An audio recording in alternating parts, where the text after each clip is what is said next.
I heard it with my ears. Why is he even still alive? The laugh that followed wasn't loud but sharp enough to split something deep in me. I stood behind the wooden gate holding a warm cherry cobbler. My hands didn't tremble. Not yet. I didn't leave. I walked in like I hadn't heard a thing.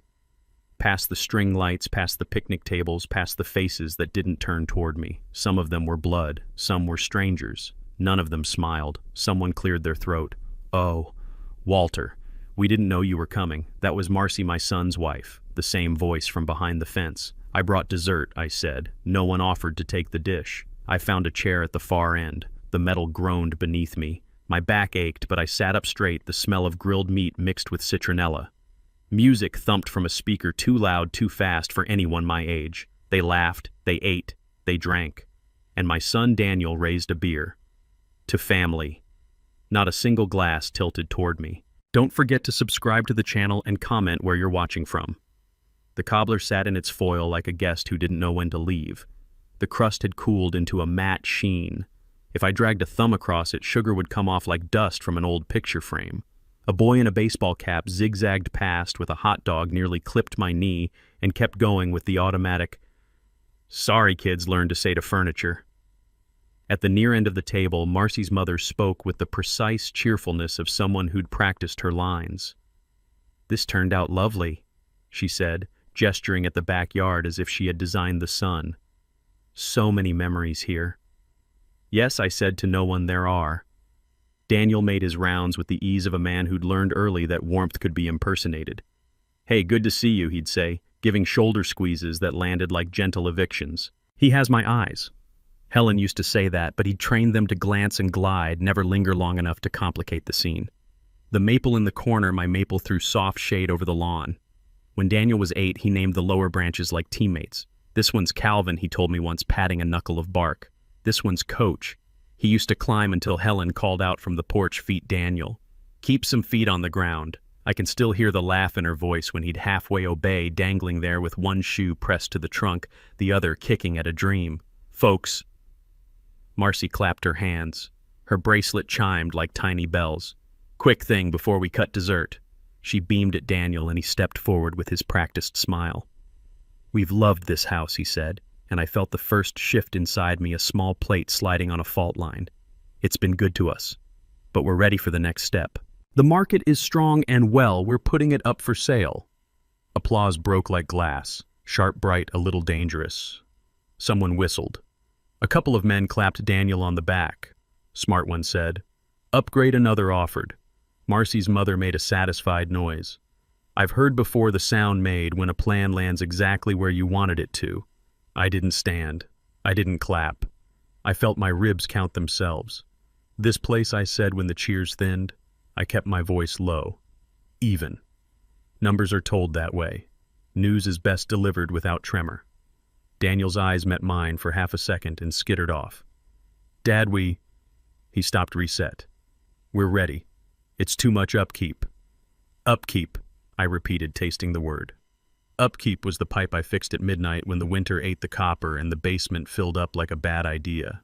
Upkeep was the gutter I cleared after Helen's funeral because the rain wouldn't wait for grief. Upkeep was pruning the maple so it wouldn't lose an arm in the wind and land on the roof of the bedroom where Daniel learned to multiply and to lie. Marcy smiled a smaller smile, the one she uses when she thinks she's being kind to a stray. "Walter, it's not about the past. We need more space. Something modern. You know. I knew the past better than anyone here, and the past had a smell fresh paint in '92 when we redid the kitchen chlorine from the kiddie pool summer's Murphy oil soap on the banister when Helen tried to convince wood to gleam like piano keys. If the future smelled like anything, it smelled like paper.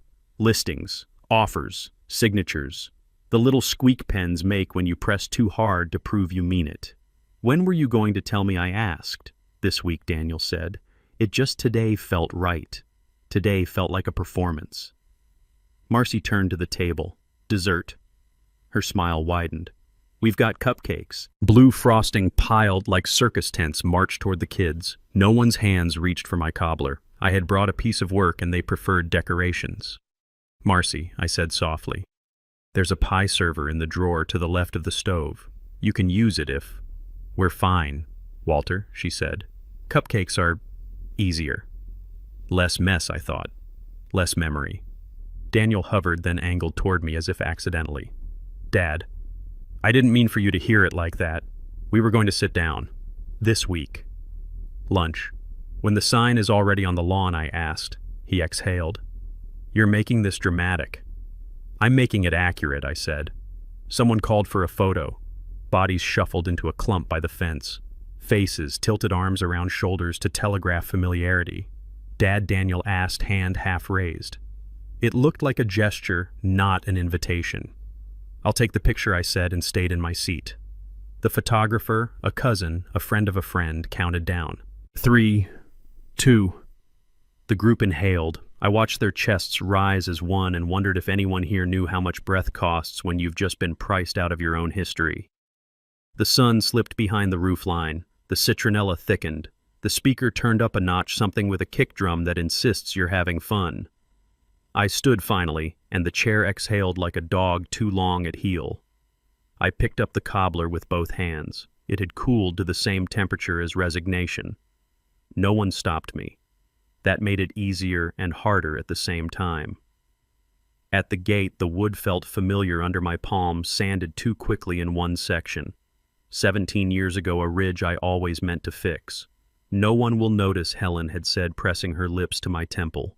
I had believed her because love is the only argument that can win against evidence. The gate swung, clicked, and closed. On the sidewalk, the air felt cleaner. "Good night, Walter," a voice called, cheerful and late. I didn't turn to catch who. The drive home is a string I could pluck with my eyes closed. Right turn at the stop sign, watch the pothole by the blue mailbox. 2 lights. Then the diagonal through the intersection where the timing is off and everyone pretends it isn't. I kept the radio off. I wanted to hear the car make its honest noises. It has a small rattle in the dashboard when the fan's on high. I haven't fixed it. Some reminders you keep. My building greeted me with the odor of the stairwell and the soft hum of lives happening behind doors. Mrs. Patel's Unit 2B always smells like cumin and something baking. The door down the hall says prayers out loud on Sundays. My place is tidy and small. Not austere, but edited. There's a chair by the window just big enough for a man to sit in without wanting to sleep. There's a lamp that makes a pool of seriousness on the rug. There's a magnet on the fridge that says, "Pay what you owe," which Helen bought as a joke, then left as a vow. I set the cobbler on the counter, peeled back the foil, and cut one square. It held its shape, a small victory. I put it on a plate and didn't take a bite. The fork felt heavy. I listened to the answering machine instead. One red blink. Daniel's voice careful. "Hey, Dad, sorry about the timing. We'll talk. It's a good move. For the kids. For us. You know how it is. Love you." He never says my name in messages. He never says Dad like it's a person. It's always hey, and a soft stepping around anything you could trip over. I poured coffee into the mug with the chip Helen taped once and insisted we keep because we're not a museum. We're a house where things get used. I sat at the kitchen table and tried to identify the exact moment in the backyard that had turned resolve from a word to a temperature. It wasn't the sentence, "Why is he even still alive?" though it cut where flesh is thin. It wasn't the toast to family, a word that can be stretched to fit and used to bind. It was the sale, the casual way it was offered, like a personal history could be boxed with winter coats and carried to the curb. On the top shelf of the hall closet, a shoebox holds the few documents I think of as muscle, not bone, not blood, but the strength to move. Pension letter. Old bank ID, the photo colder than I remember my face being. The will I wrote 2 years ago when a knee lay me up, and Daniel said, "You should get your things in order," as if he were talking about a drawer. And a single-sheet durable power of attorney signed on a snow day when the world had narrowed to inside and I'd let just in case become policy. I took the shoebox down and didn't open it. I knew what it contained. I wanted to choose the moment I met it again. Instead, I pulled a pad of paper from the kitchen drawer. It has a blue cover and lines straight enough to keep a man honest. I wrote at the top, list. Under it, 1 keys, 2 accounts, 3 house. The letters looked calm in my handwriting the way numbers look when they've been checked 3 times. I drew a box around house and then drew a second one like a guardrail. I remembered the winter when the pipe burst. Marcy's voice on the phone brittle with a panic she tried to organize. "Walter, it's bad." Daniel was out of town at a conference where everyone wore lanyards and spoke in verbs. I went. I held the flashlight while the plumber cursed the old copper and the newer choices. I paid the man even though Daniel said he'd Venmo me a word that still sounds like a trick door. He never did. It wasn't a test. It was a habit. My habit of catching falling things. I set the list beside the cobbler and finally took a bite. It tasted like an honest effort offered to the wrong people. Helen would have smiled and said more for us then, and she'd cut 2 plates and hand me a fork like a benediction. I ate slowly and stopped at half, not because I was full, but because I wanted to save something for morning that wasn't a fight. In the living room, the lamp made its circle. On the bookshelf, a wooden box Helen called for small important things sat where it always does, a little to the left because the shelf leans that way, and we made peace with it. I opened the box and took out a key on a red tag with Dad written in Helen's slanted hand. The ink had faded to a memory of black. I turned the key over in my palm and knew where it fit. I placed it gently beside the list. I washed the plate. I washed the fork. I washed the coffee cup. I dried them all and set them with their faces up the way Helen liked, because bowls and cups want to be open to what's coming. I turned off the kitchen light. The apartment went quiet except for the refrigerator hum, the one that reassures you the basics are being handled. Sleep came without courtship.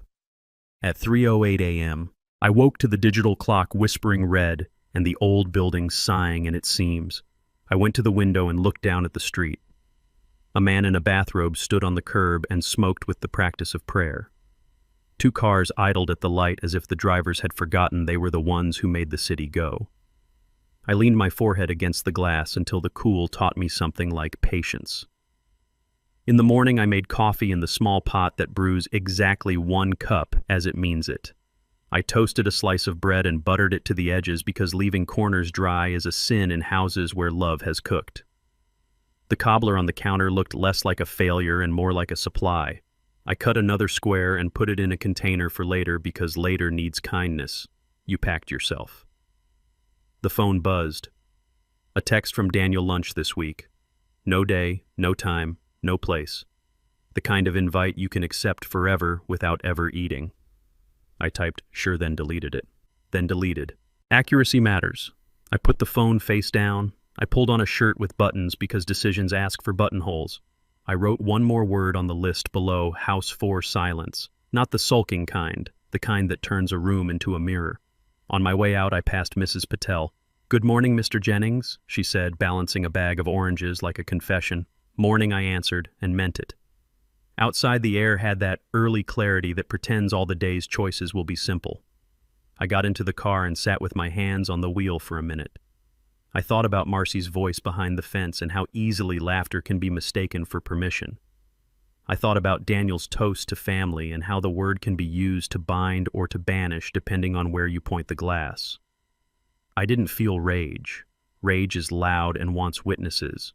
I felt a steadiness, the kind that builds in the spine and then tells the hands what to do.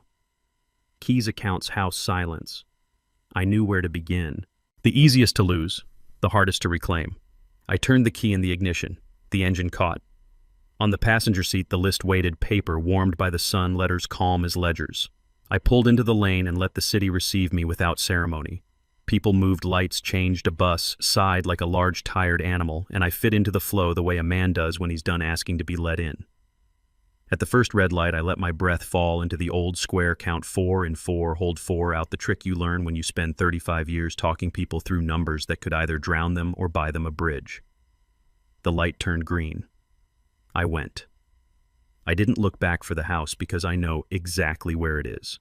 Some places you carry forward, others you return to on purpose. Today I was going forward. Morning light doesn't lie. It slides across everything, the same way floorboards, chipped mugs, old photographs, and shows you exactly how much dust you've been willing to ignore. When it reached the corner of my kitchen that morning, I realized I'd stopped polishing Helen's copper kettle months ago. It had dulled into the color of old pennies, like it didn't belong to anyone anymore. I sat there with my coffee cooling too fast, staring at the kettle. Funny how an object can judge you. It wasn't the kettle, of course it was Helen in the back of my head, her voice soft but firm. Walt, shine it once a week. Things stay alive longer if you care for them. Alive. That word stung after last night.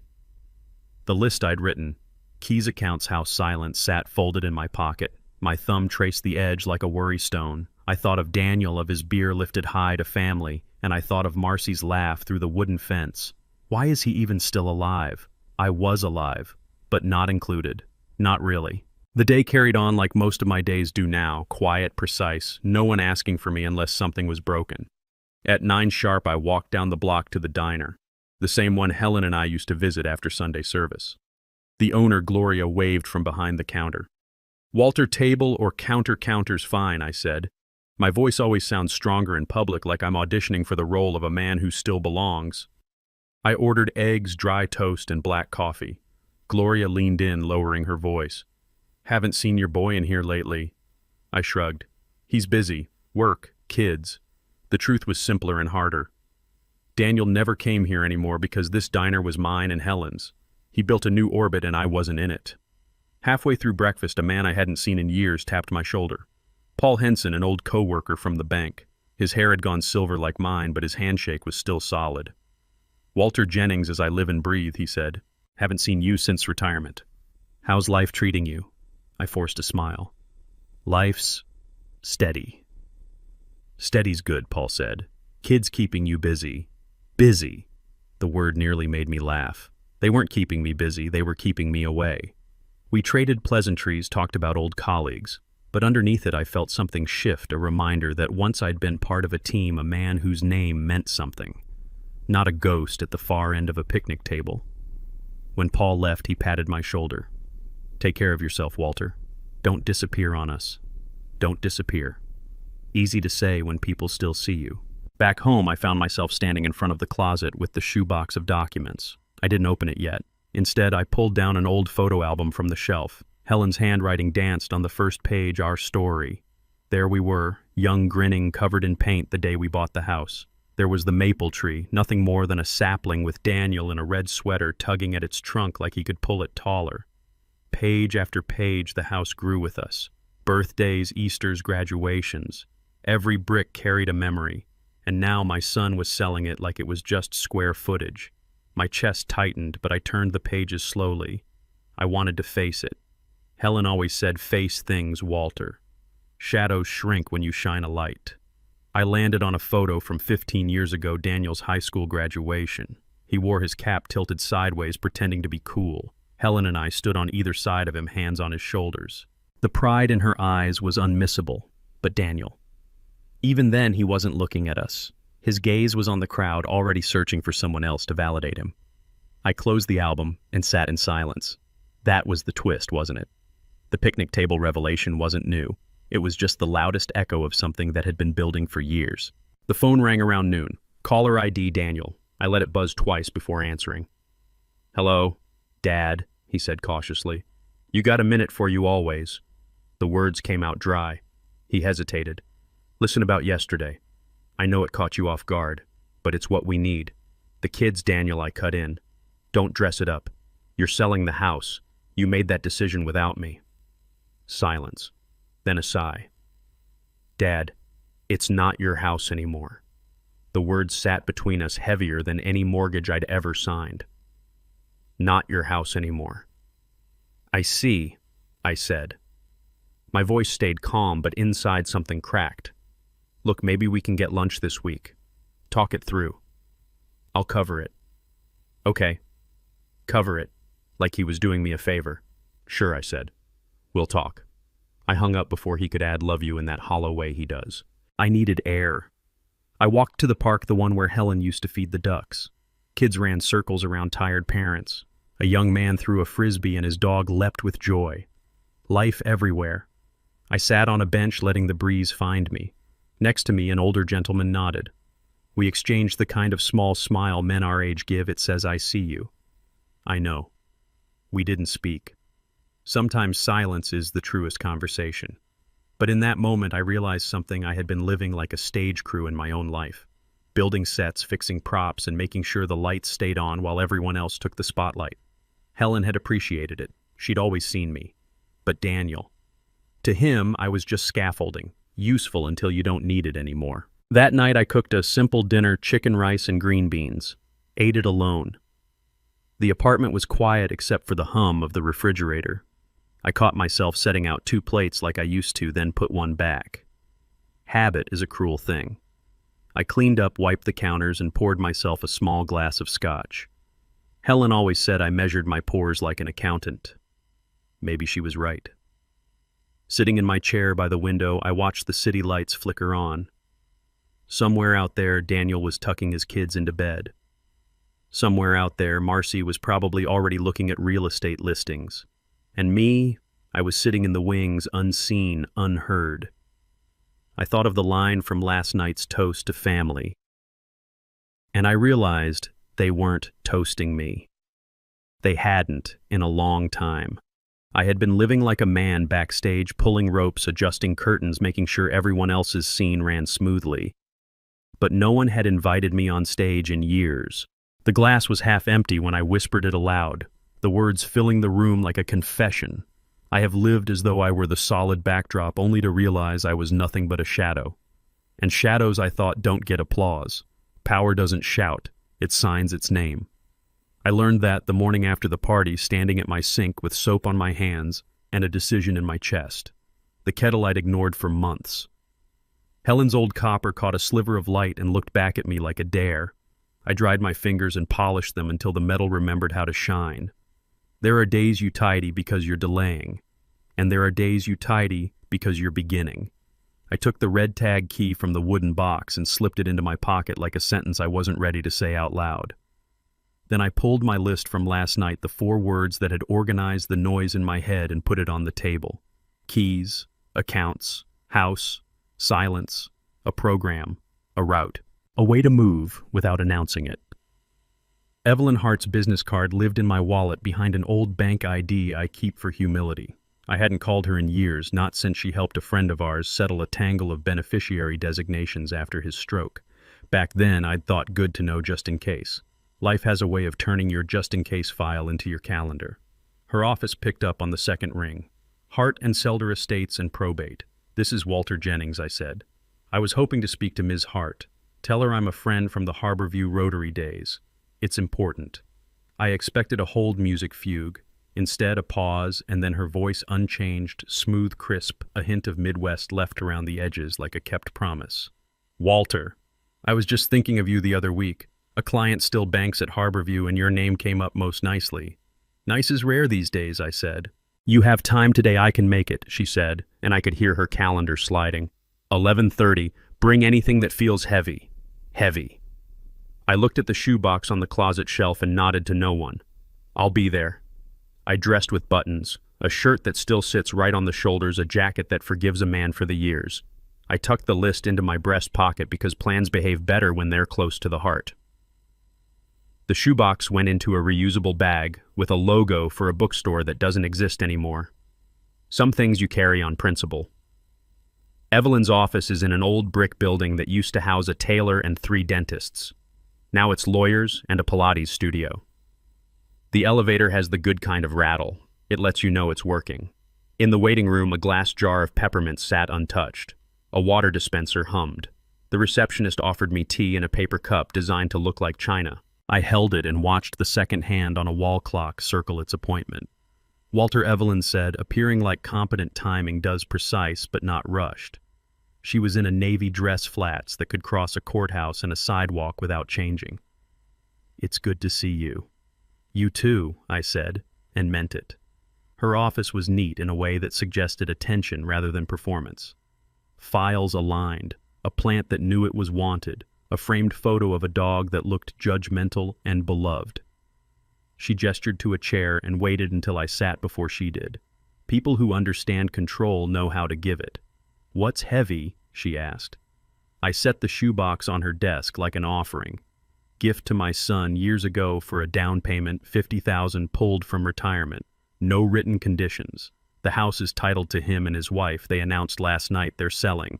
I let the word land. Also an older will. And a durable power of attorney I signed during a knee surgery lull. I need to know where I stand. Her eyes sharpened at durable power of attorney. She slid on reading glasses that made her look like both a schoolteacher and a sword. You may, I said, and handed over the envelope. She read quietly. Her pen made abbreviated notes in the margins of a yellow legal pad, the sound of thought with ink. When she looked up, her face was controlled the way you control a weather report. You gifted the down payment, no strings. The deed shows only Daniel and Marcy. You can't block a sale. You can't reclaim the gift. I know, I said. I'd known before I came. It is still bruised. She tapped the POA. This is immediate and durable, not springing. That means Daniel can act on your behalf now, not just upon incapacity. I felt a small tilt in the room. Now, she said. He shouldn't ethically unless you ask him to. But banks and brokerages treat this document as permission. A good branch manager will call you if something looks off. A lazy one might not. I pictured Daniel's hand signing with mine by proxy, a ghost pen achieving what conversation would not. I tasted metal. So if he wanted to shift things around, he'd have a road, she said. She held my gaze. If you want that road closed, we revoke. Today. I nodded once. We revoke. I'll draft the revocation, notarize it in-house, and send copies to any institutions you list. We'll also update your healthcare proxy if this POA is serving double duty. She glanced again. It is. We'll split them. You choose a different health agent. Not Daniel, I said. The words felt like rounding a corner on ice and staying upright. Not Daniel, she echoed, and wrote it down. She set the will on top of the stack, fanned the pages like a dealer. Who's your executor, Daniel? And beneficiaries, Daniel primarily. Then, Lily's college fund. I realized I'd said Lily the oldest grandchild by name without thinking. Guilt pricked. Love is inconvenient when redrawing maps. Do you want that to remain? She asked. I thought of a for sale sign planted in my front yard like a verdict. I thought of Marcy's question, why was I still alive, as if life is a seat at a table she arranges? No. Evelyn didn't flinch. We can name a professional executor. I have two I trust. They're boring in the best way. We can redirect distributions to charities you choose while still providing for Lily if you want. She paused. You don't have to decide every dollar today. But the structure who steers is important. I want steerage moved, I said. Away from Daniel. Then we move it. She typed her fingers crisp on the keys the way a person types when each word is deliberate. Tell me, Walter, what matters to you beyond family.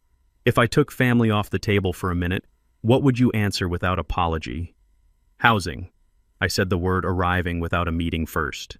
Dignity in housing. Men who've served and come home to nothing. Women escaping men who play God with the keys. I hadn't planned to say it. It came honestly. She nodded once.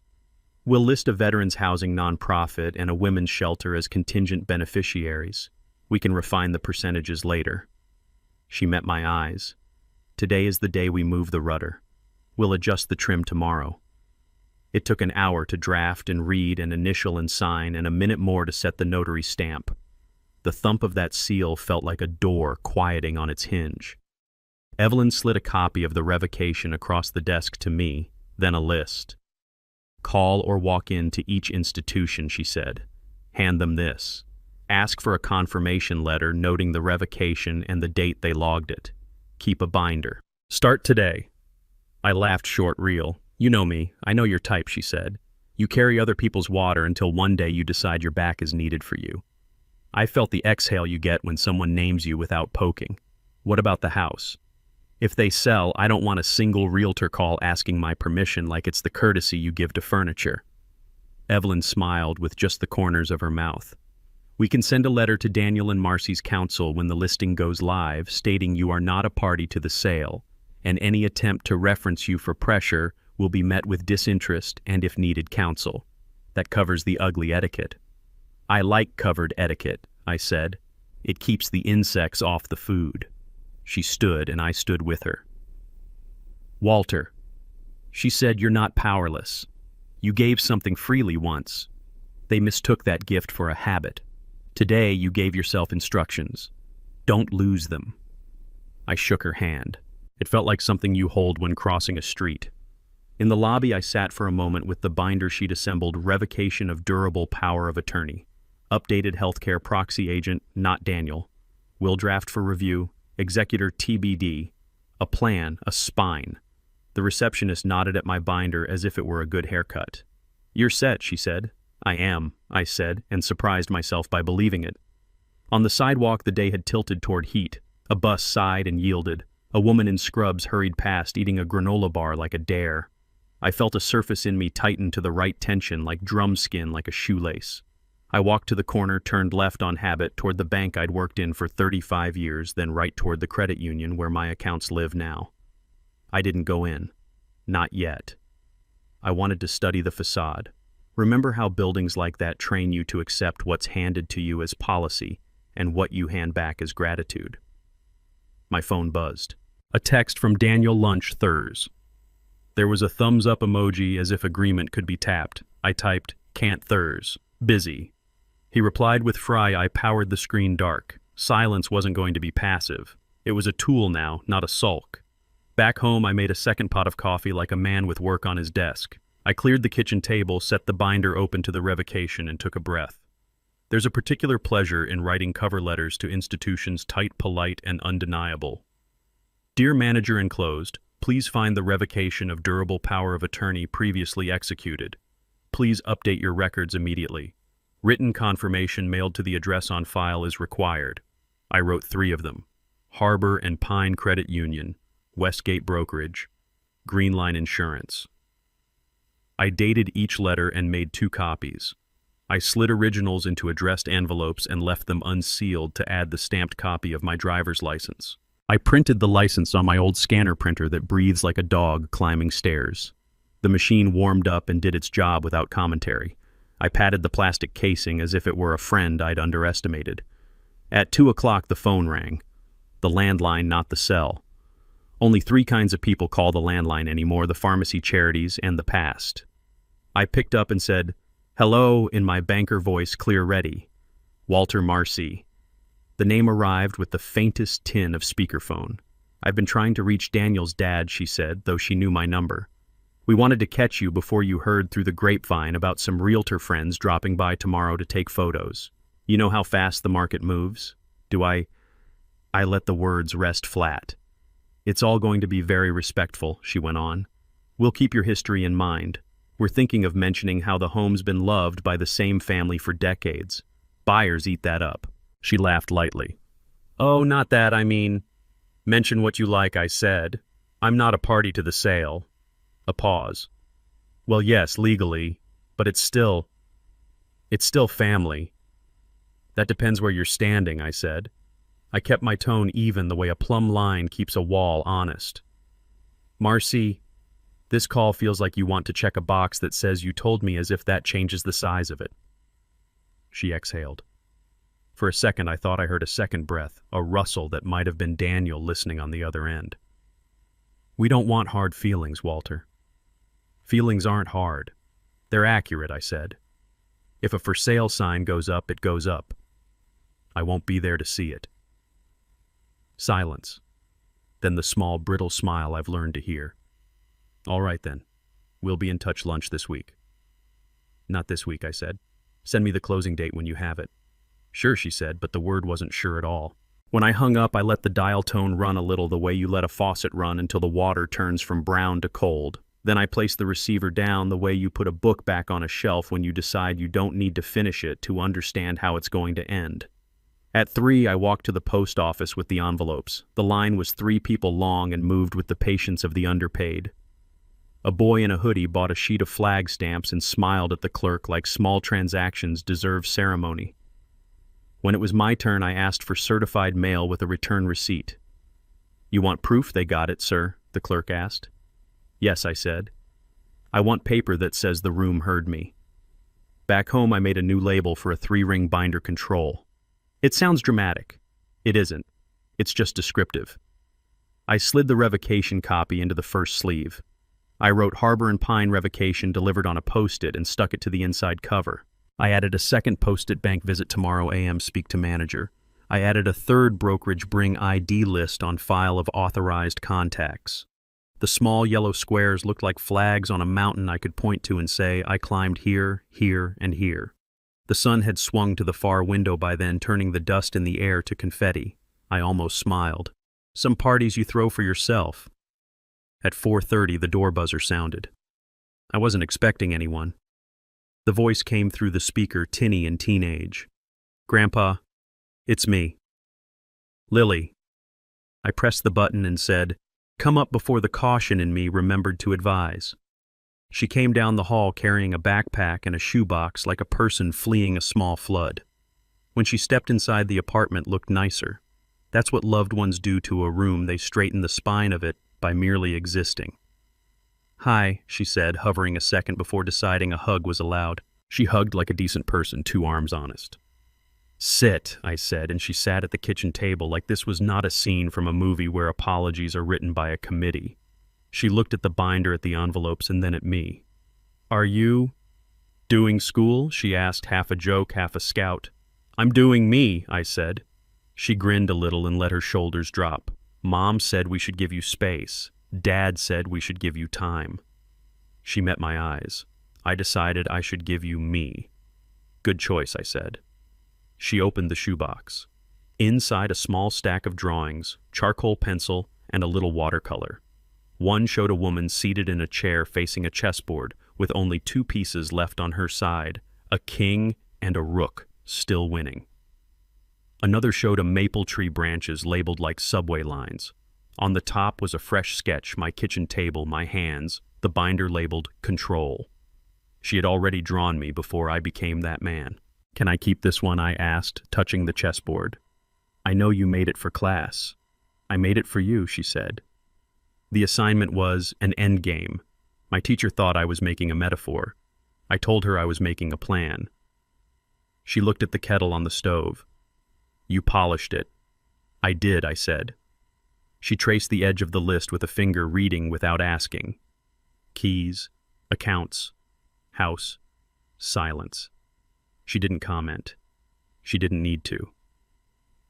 Then, "They're taking pictures tomorrow." The realtor. "I know," I said. "It's weird," she said. "Seeing home staged. They took down the dumb painting I made in 6th grade and put up a framed thing with a bicycle that says life is a journey." She rolled her eyes, perfectly 16. "I guess journeys don't include kids' messes. Journeys include what the driver allows," I said. She bit her lip. "Grandpa, are you mad at me?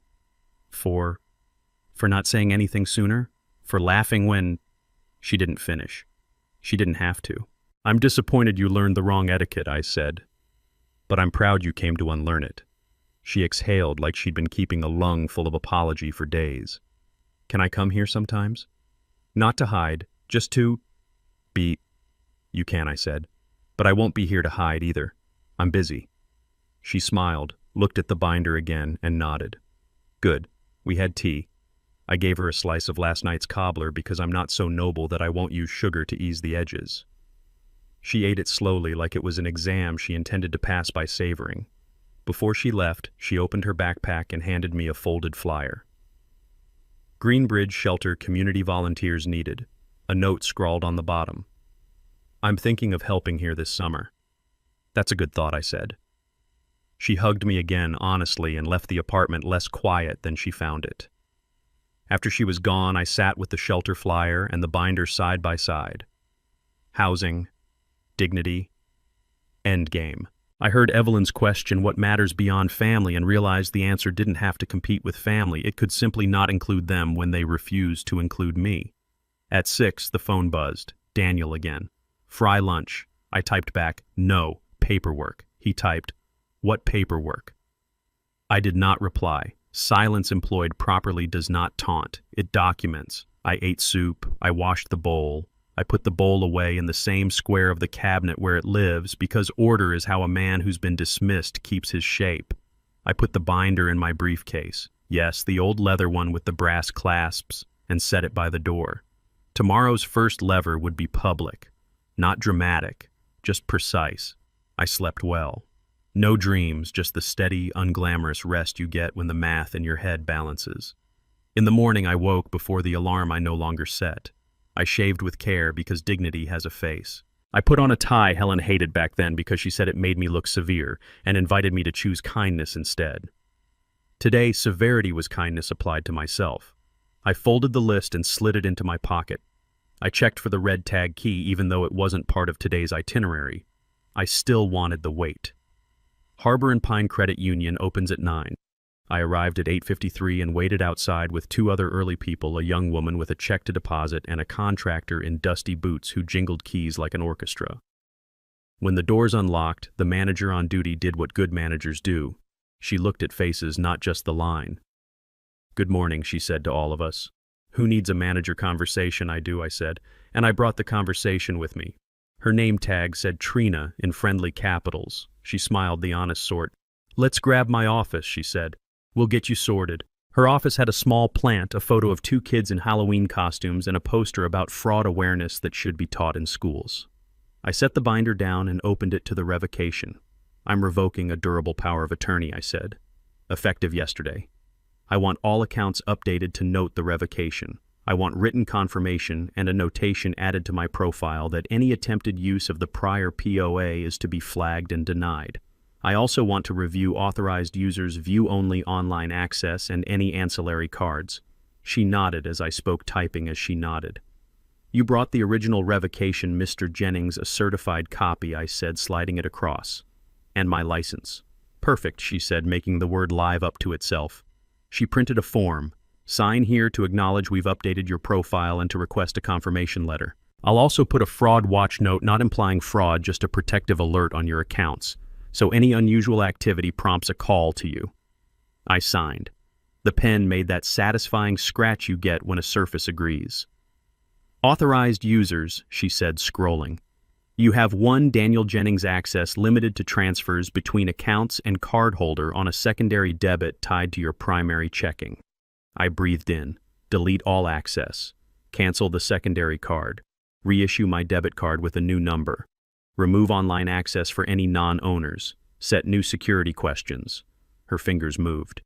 Done, done, done, and done. New card in 5 to 7 business days. In the meantime, here's a temporary card. I'll personally walk this revocation to our back office so it doesn't sit. You'll get your confirmation letter in the mail, no email per your profile. "Thank you," I said. The words were more than polite. The world works when people like Trina show up with competence. She hesitated. "One more thing, if you don't mind, Mr. Jennings. There's a note here from last winter, a large plumbing emergency check drawn from your account authorized by your son using the prior POA. Looks like he emailed a scan of the invoice from his wife's email. That was permitted then. We called the number on file and spoke to Daniel. He confirmed. I'm sorry you weren't contacted directly." The twist landed soft and heavy. Last winter, the A basement flood. I had held the flashlight and paid the man and dried my socks by the vent. And still, the bank had called Daniel, not me, because paper allowed it. Policy had confirmed what a house had whispered: "You don't live here." "It's all right," I said. And I meant, it's not, but it is now. You've corrected it. She printed the updated profile, the revocation acknowledgement, and a tidy letter with today's date. "Bring this to any other banks, just as a sample of what you'll ask them to do," she said. "Sometimes it helps to have the language." I shook her hand. "Trina," I said, reading her name slowly like a thank you. "You did right by me." "We try," she said. "And, for what it's worth, my mother used to say, if they don't hear you softly, they'll hear the paper louder." I smiled. "Your mother's right." Outside, the light had changed. Not just the sun, me. I stood on the sidewalk with the binder under my arm and the temporary card in my wallet and felt the smallest thing a man can feel that changes everything: traction. The ground had been slick under me for months. Now the soles of my shoes found hold. On the way home, I passed the park. The maple's leaves, our maple, would be shifting soon. Colors don't ask permission. They tell you the truth and dare you to call it pretty. I stopped at the shelter Lily's flyer had named Green Bridge. The lobby smelled like coffee and soap. A woman at the front desk looked up with the kind of attention you give people when they might be carrying the whole day on their shoulders. "Can I help you?" she asked. "Not today," I said. "Not yet." I held up the flyer. "Soon." She nodded as if I'd already done something. Maybe I had. Maybe showing up before you need to be thanked is the first donation. Back home, I made a new list, not a replacement, an addition. Under the first 4, I wrote 5 words: binder, bank, broker, insurer, letters. I checked off binder and bank with a pencil. Pencil, not pen. There would be more lines. The phone rang again. Daniel. I let it go to the machine. Dad. I tried to use the card to pay the photographer's deposit and it didn't work. Is your bank acting up? Call me. I pressed delete. Not to erase. To refuse the file. I could hear Helen in the room with me. Not as a ghost, but as a habit. Her way of turning a mess into a plan. Her way of saying, don't argue with children when you can teach the house to hold itself. I looked at the binder labeled Control and at the polished kettle and felt like a man who had finally located his name tag in a drawer and pinned it back on straight. Power doesn't shout. It signs. It mails certified. It revokes. It updates. It writes letters that make managers do their jobs. It smiles at a teenager who brings a shoebox of drawings and says, yes, you may come here and be, while also smiling at his list and saying, and I will be too. As evening came, I cooked leeks and butter the way Helen liked the smell, polite and sure. I ate in the kitchen because the table had work on it and I wanted to nod to the work like a person who recognizes a coworker's dignity.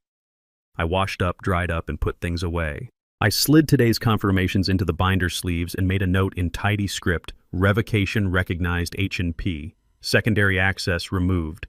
Documentation is how you build a spine that you can prove.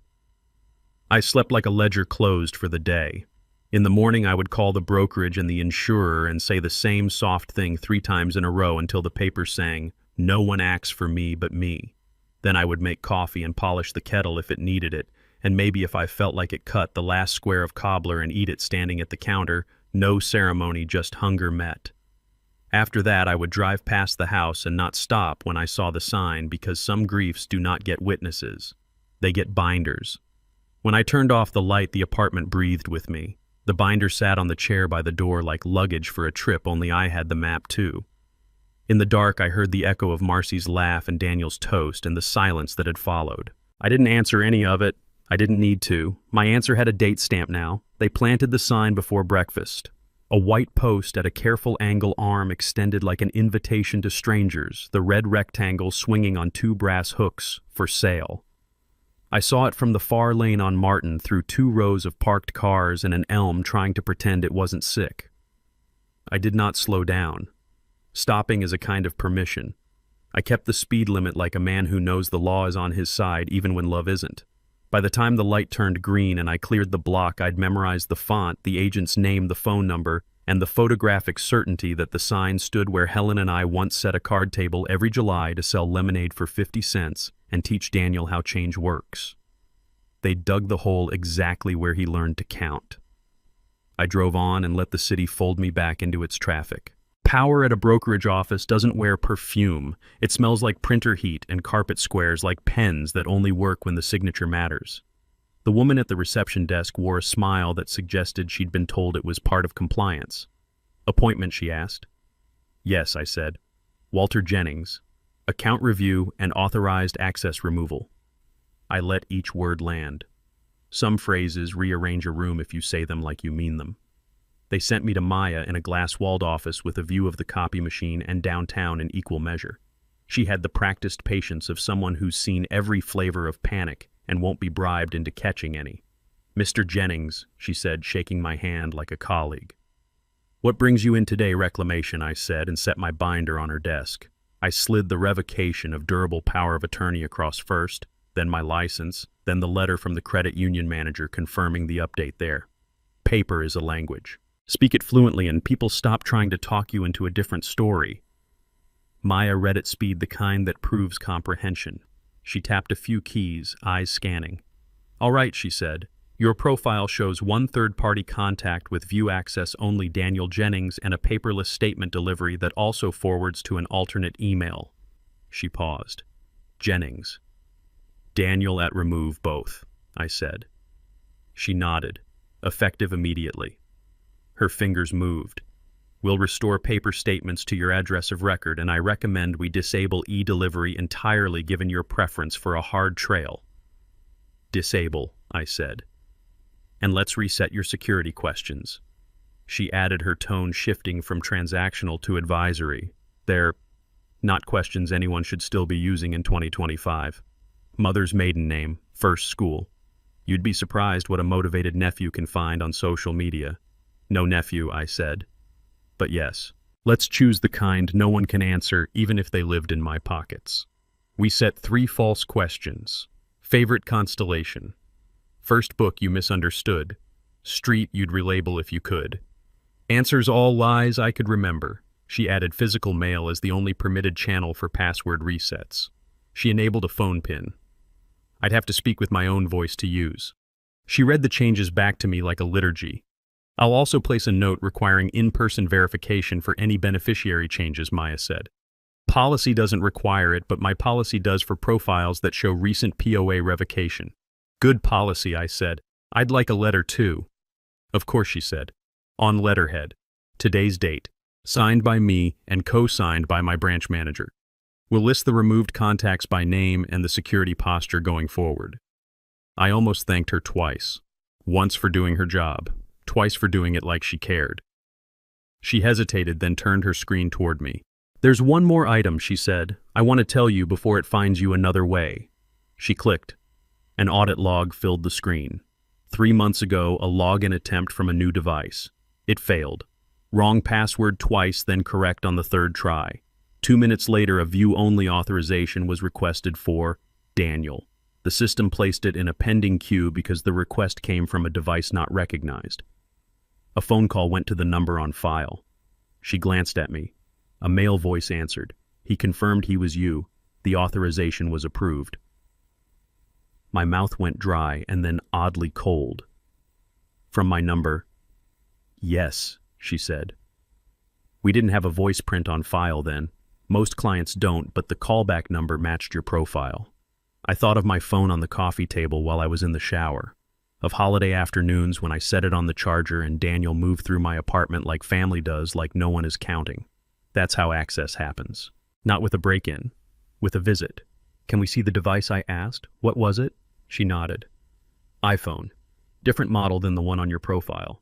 Location services suggest the attempt originated 1 block from your house. Of course it did, I said. I kept my voice level. Rage is a teenager. It kicks chairs and announces itself. Dignity sits down and asks for a pen. We've removed his view access, Maya said. And I've added a device whitelist, only your current phone and 1 backup you register here in person.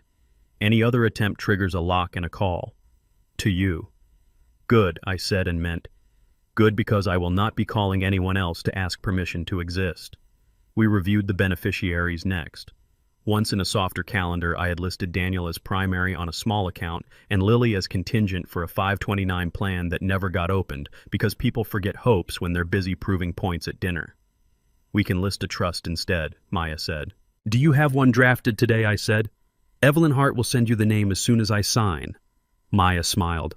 I like Evelyn. She doesn't play dress-up with the rules. Nor do I said. She printed the confirmation letter while we sat there. The manager added her name in blue ink that dried to honesty. I slid the copies into my binder sleeve and felt the weight shift from potential to proof. Mr. Jennings, Maya said as I stood to leave. My father is your age. He still thinks silence is the polite choice. I'm glad you came in and made noise. I'm not making noise, I said. I'm making a record. Even better, she said.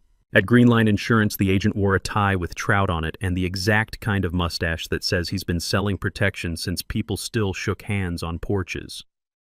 We'll keep this simple, he said. You want to review beneficiaries and remove any third-party authorizations? Yes, I said. We worked line by line. Auto policy, no authorized speakers but me. Homeowners canceled years ago when I moved. He offers a senior renter's discount. I decline because sometimes a discount buys more conversation than you want. The old life policy, small but stubborn, still had Daniel listed as contingent. I changed it to the trust with a charitable designation, 50% to Greenbridge Shelter and 50% to a veterans housing nonprofit Evelyn had recommended. You can change your mind later, Trout Tai said. I've already changed it, I replied, signing the form. He slid a HIPAA release across for a supplemental health benefit nestled in the paperwork like a snake in leaves.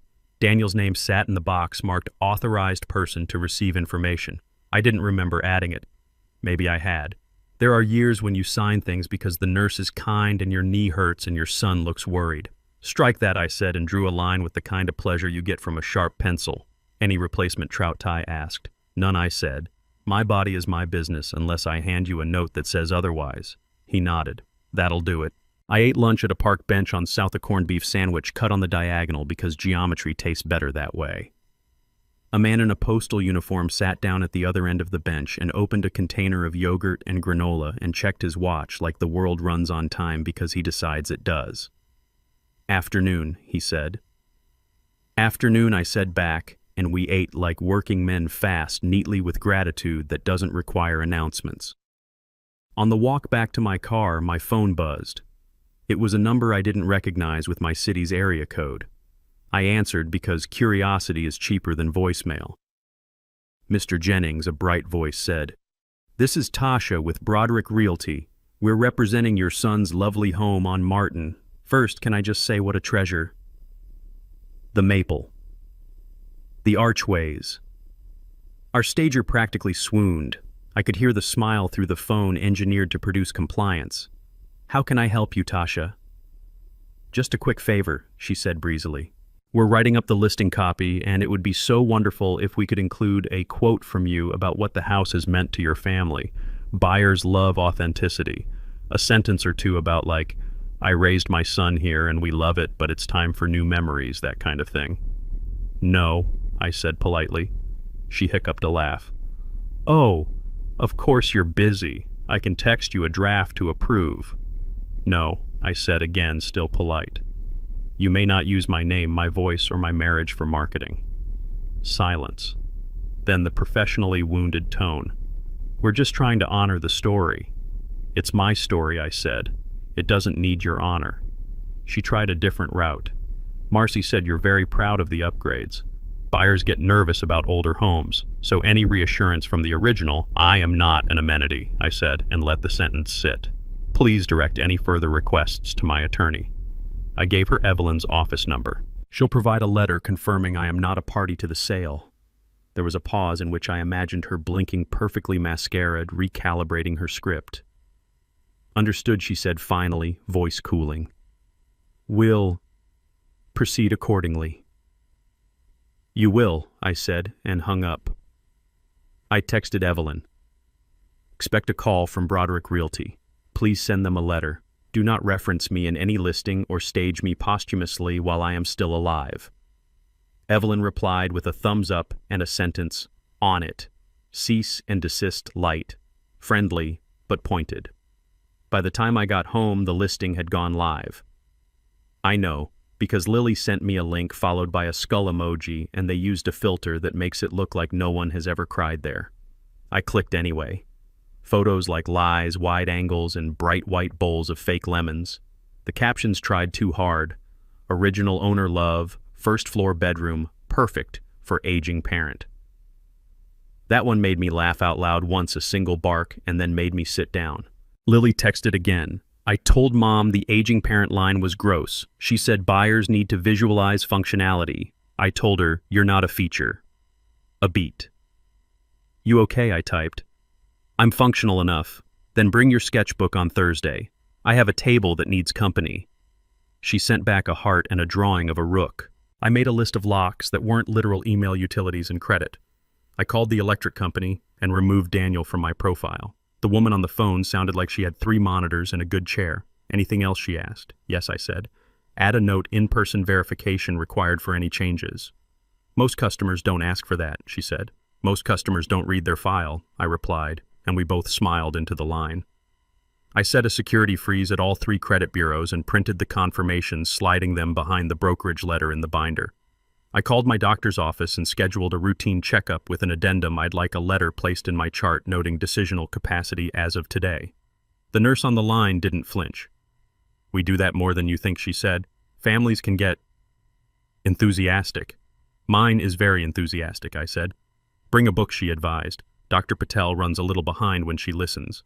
I thanked her and thought as I hung up that I was building a house out of letters, revocation, confirmation capacity, the kind of house you don't sell, the kind of house that can escort you to your end with the decency you organized for yourself. At 4, the door buzzer announced a visitor before I remembered I'd invited one. Evelyn stepped in like competence does no perfume. Good shoes, a tote that could hold a cashier's drawer, and a legal pad without getting tired. I was nearby, she said, and I don't trust mail for some things. She set a folder on my table. Here's the draft of your living trust, Walter. I know we said you'd sign tomorrow, but I like clients to sleep with language before they marry it. She smiled. Boring is how we win. I read.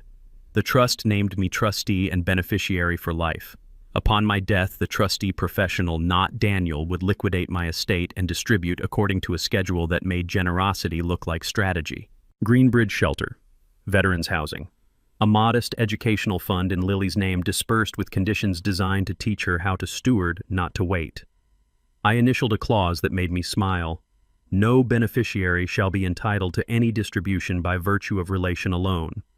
Evelyn, I said if the law had cheekbones, you just gave it some.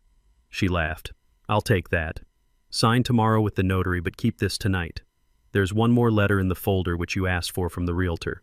It says in kinder words that your name and likeness are not to be used in marketing.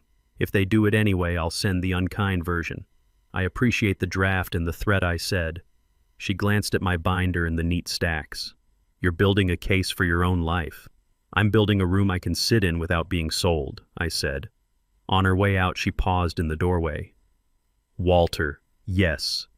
People think revenge is a scene, she said. It's paperwork. It's who holds the pen. After she left, I made tea in Helen's kettle because polish is more than shine, it's a promise. The steam rose and I let it greet my face like an honest friend. The apartment smelled like Earl Grey and paper, 2 perfumes I trust.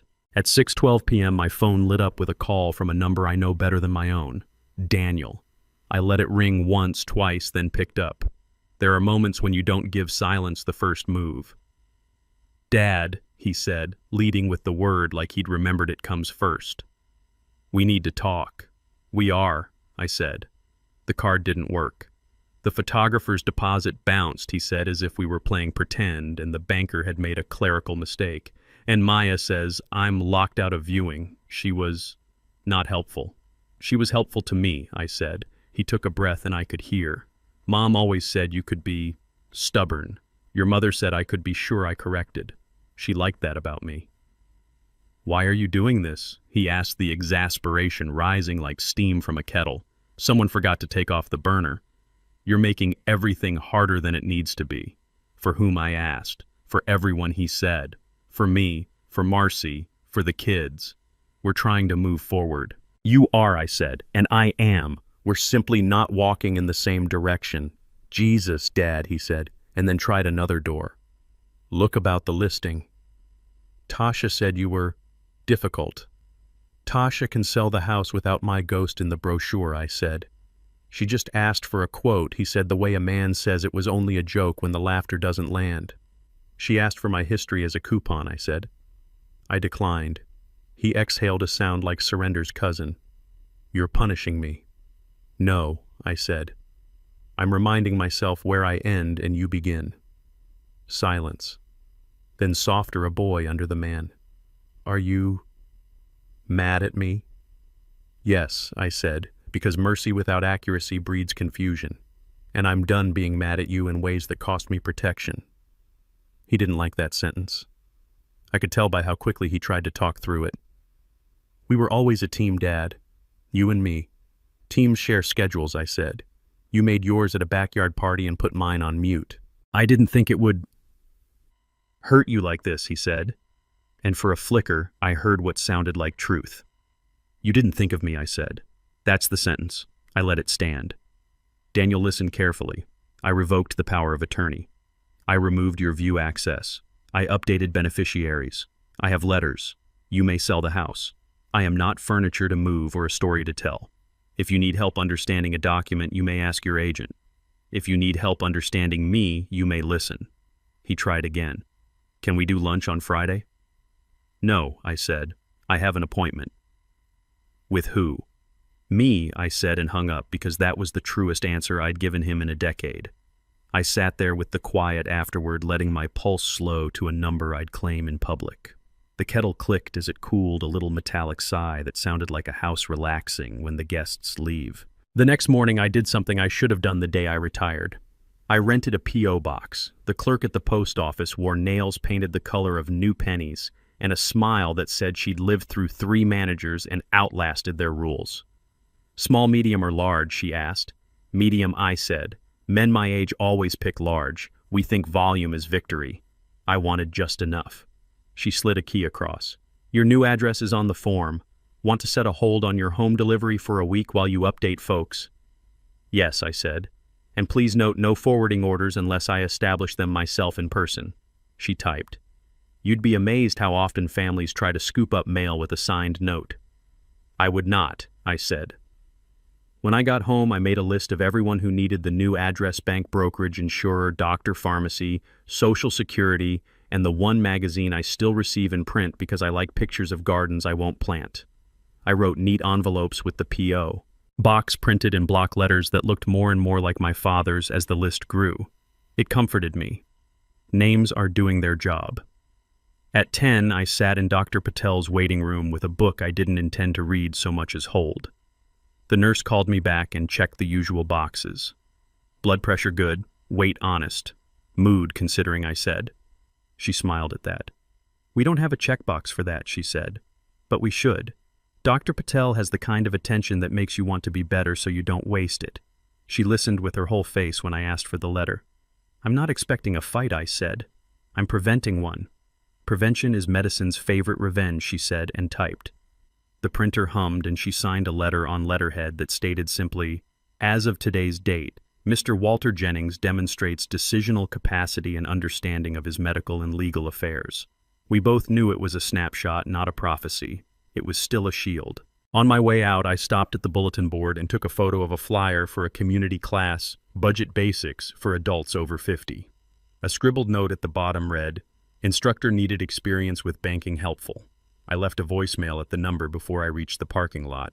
When the call came back an hour later, a woman said, We pay in coffee and gratitude. I accept both, I said. Lily came on Thursday with graphite on her fingers and hair that looked like it had argued with a pillow and won. She sat up at my kitchen table, pulled out a fresh page, and drew my binder before she drew me. I think she understands where my face is now. Look at this, she said, turning her phone. A photo of the listing's front elevation with the caption, Sun-splashed family classic with original owner charm. She swiped. First floor room perfect for multi-generational living. Tell them I'm already living, I said, and she snorted. Grandpa, she asked without looking up. Are you happy? No, I said, but I'm correct. She nodded, pencil flicking. Correct is a good place to start. We worked in our separate quiet spaces, her sketching, me writing letters, then sealing them. Both of us inventing a house that didn't require anyone else to clap. When she left, she hugged me the way a person hugs a person, not a category. On the way out, she said, Mom told me not to enable your stubbornness. I told her I'm cultivating your sovereignty. She grinned. I learned that word in English. Tell your teacher I approve, I said. At 5 that evening, a padded envelope arrived at my P.O. box, forwarded from Evelyn's office. Inside 2 things. First, the signed letter she'd sent to Broderick Realty printed on paper that made even ink behave. It used phrases like, without my consent, and misappropriation of likeness and injunctive relief. It was civil, and it had teeth. The second was smaller, a brass key with a blue tag that read trust. For your safe deposit box, her note said. Use the bank downtown. Their vaults were built to be inconvenient to fools. I put the key on my ring next to the red tag Dad key and weighed them both in my hand. Past and future. Both mine. Then I took the red tag key off, slid it into an envelope addressed to myself at the P.O. box, and mailed it. When temptation calls, it should get a busy signal. That night I cooked nothing. I heated last night's soup and ate it standing at the counter because chairs are for people who want to linger. I washed the bowl and set it on the rack. I wiped the counter, dried the spoon, placed the spoon face up, and turned off the light. By the window, the city glowed like it was pretending not to be tired.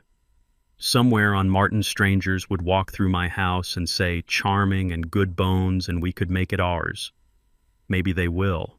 Houses want to be lived in. I would not punish the walls for what was said under them.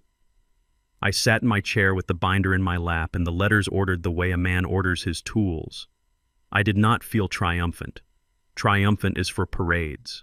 I felt furnished. Like a room that finally had the right chair in the right place under the right light, with a table that held exactly what it needed to, and nothing that made a man move his elbows to accommodate someone else's casual reach. By dusk, I had something better than rage receipts. I woke before dawn.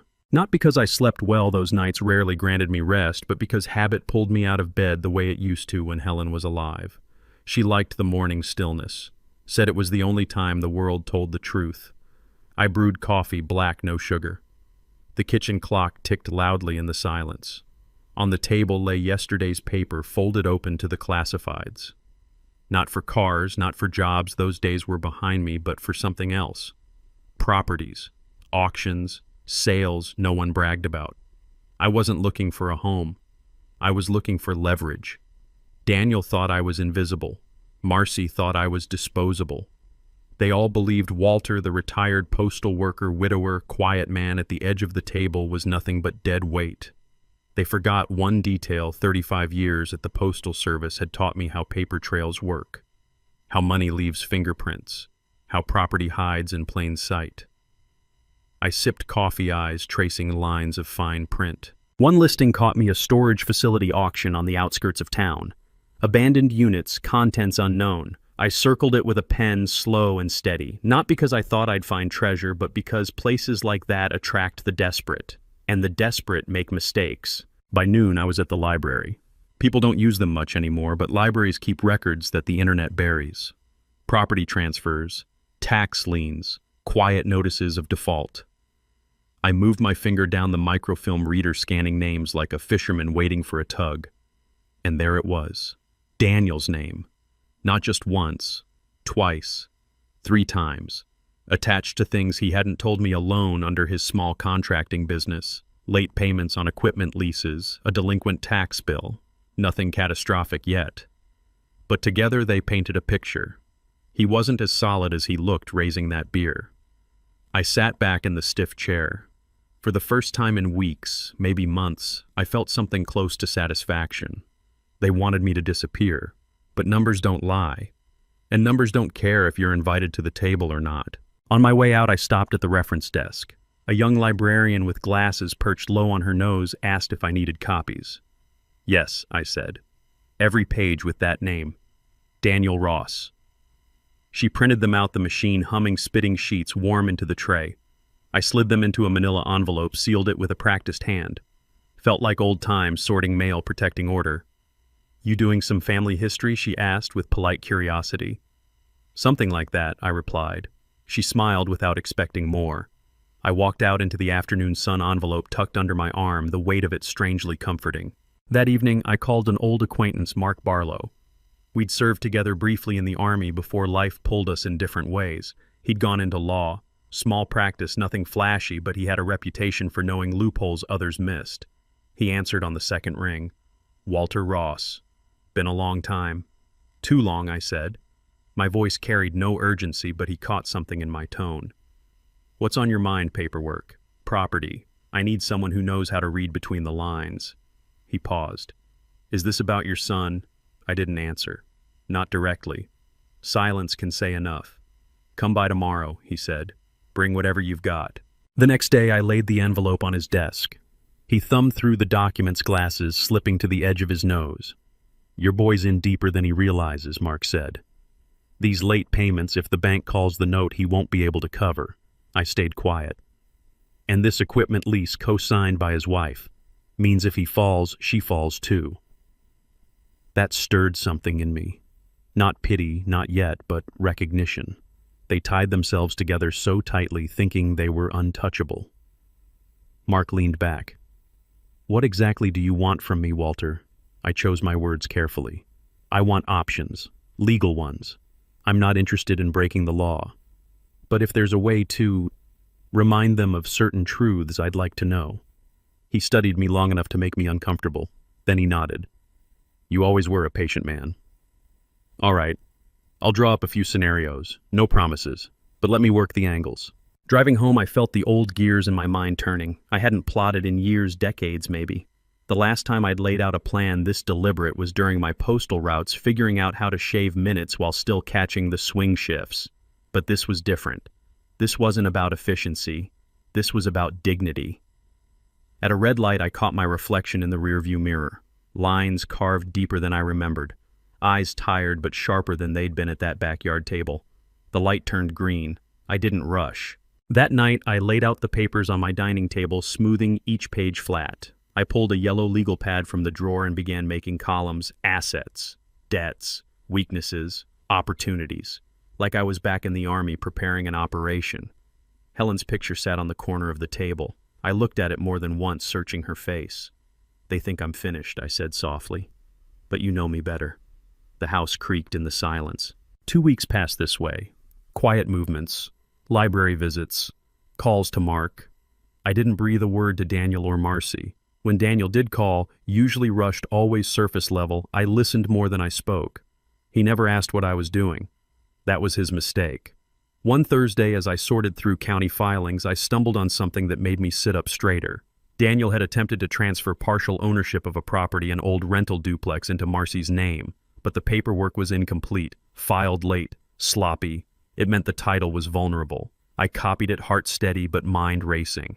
This was no longer just about numbers on a page. This was about something tangible, a crack in their armor. That weekend, I drove past the duplex. The siding, peeled grass, unkempt, a for rent sign tilted in the yard. A tenant hauled boxes into a beat-up sedan, muttering under his breath. He didn't look happy. I rolled down the window. Everything all right? He squinted at me. Landlord's useless. Promised repairs never showed. I'm breaking the lease. They can keep the deposit. Landlord, I repeated like the word itself was a key turning. Yeah, he spat. Some guy named Ross. He and his wife. Never answer calls. I nodded, thanked him, and drove on. My fingers tapped the steering wheel, each beat another piece falling into place. That night I didn't sleep.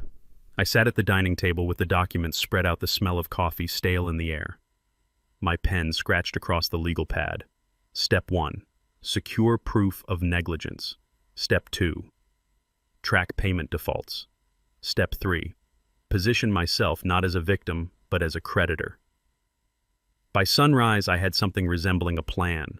Not revenge in the cinematic sense. No shouting, no fists, just pressure. The kind they couldn't see until it was too late. I leaned back, exhaled. Helen's picture caught the first light. They raised a glass, I whispered. I'll raise something heavier. The phone rang at 8 a.m. Unknown number. I answered anyway. Mr. Ross, a voice said. This is First County Bank. We have questions regarding your son's account. He listed you as an emergency contact. My grip on the receiver tightened. I didn't say yes. I didn't say no. I'll be in touch, I told them, and hung up. For the first time in years, I felt control sliding back into my hands, not loud, not visible, but certain. And I knew the game had just begun. They numbered the bidders with stickers, not names. Mine said 48 in black marker. When the clerk called the parcel, 3 hands rose. I let the other 2 blink first. I'd learned that from years behind a counter, patience is louder than money. When the gavel came down and the tax lien was mine, the room didn't turn to look. Good. Revenge works best without an audience. The certificate was just a sheet of paper with a parcel number and an interest rate that would make a savings account blush. But I felt it in my bones like a new key on my ring. Not a key to their house, a key to time. They could redeem the lien, pay what's owed plus the penalty, or they could ignore it and let the calendar side with me. Either way, the system would work. I didn't need to. The clerk slid the receipt across in a plastic sleeve.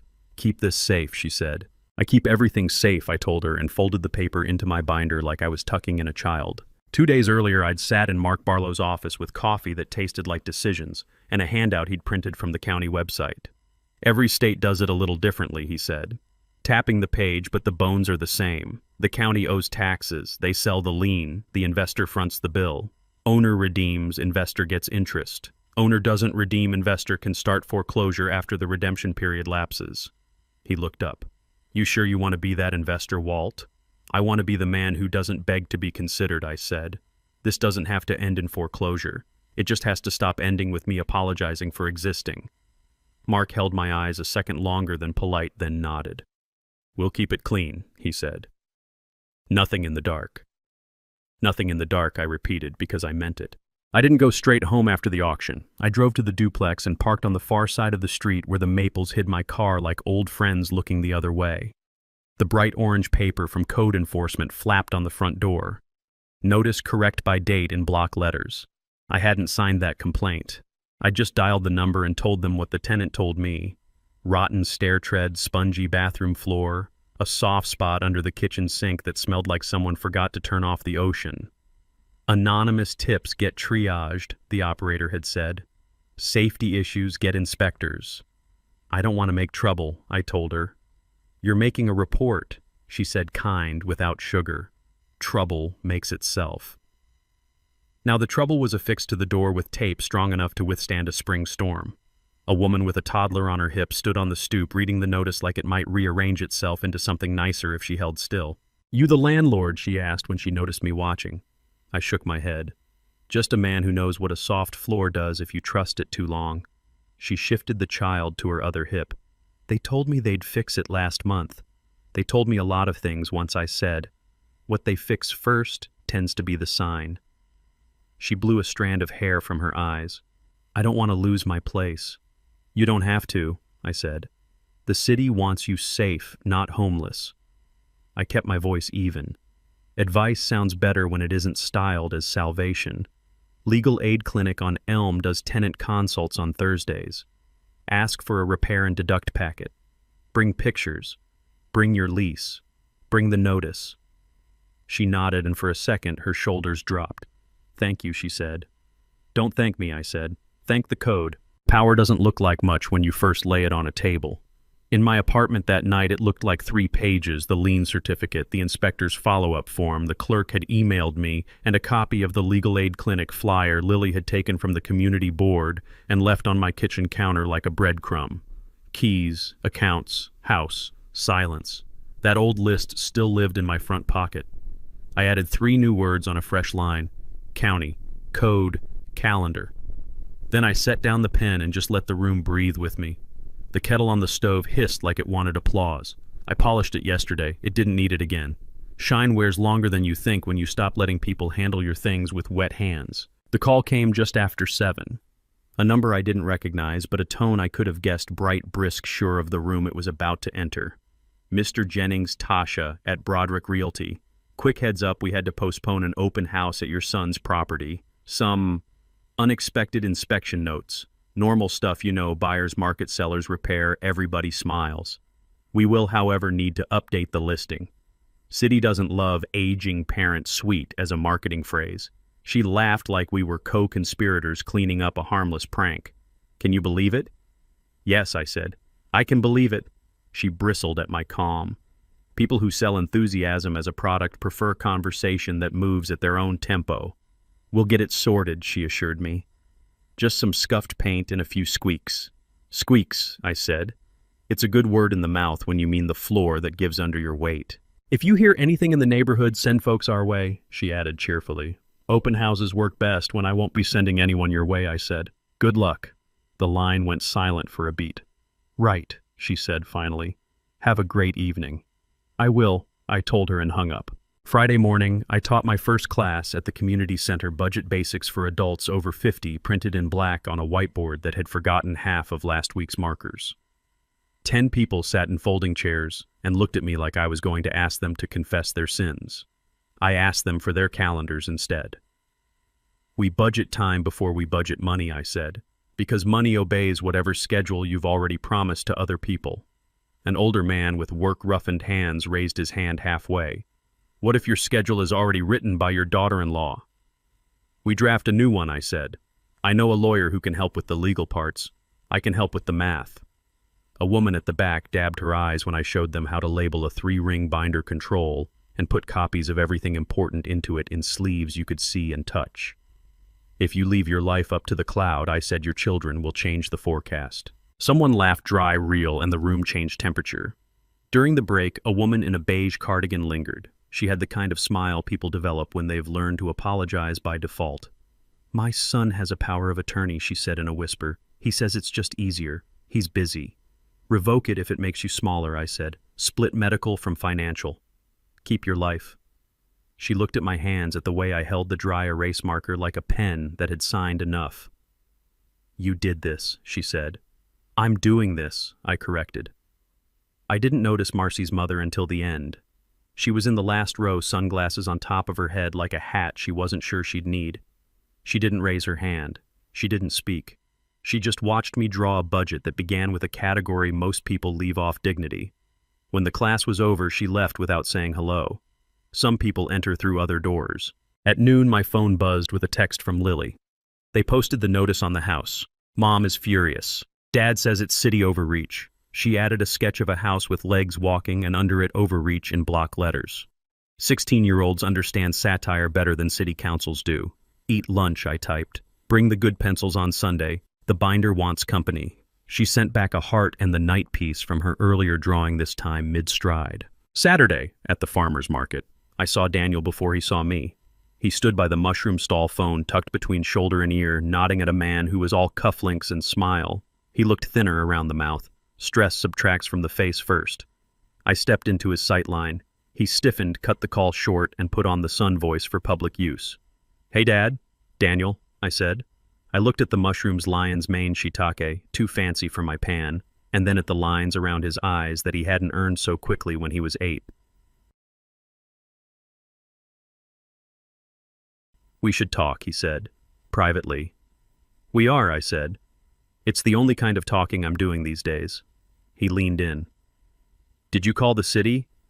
I called the city to ask what number to give a tenant, I said. She called the city because she didn't want her kid falling through the floor. You're making this difficult, he said, jaw tight.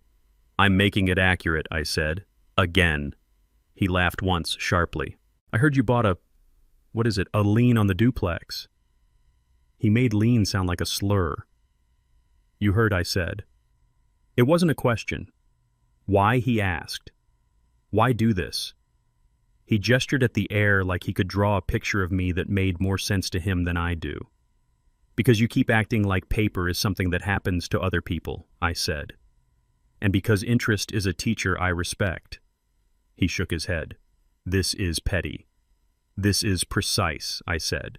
If you redeem it, you pay your taxes, and then we never have this conversation again.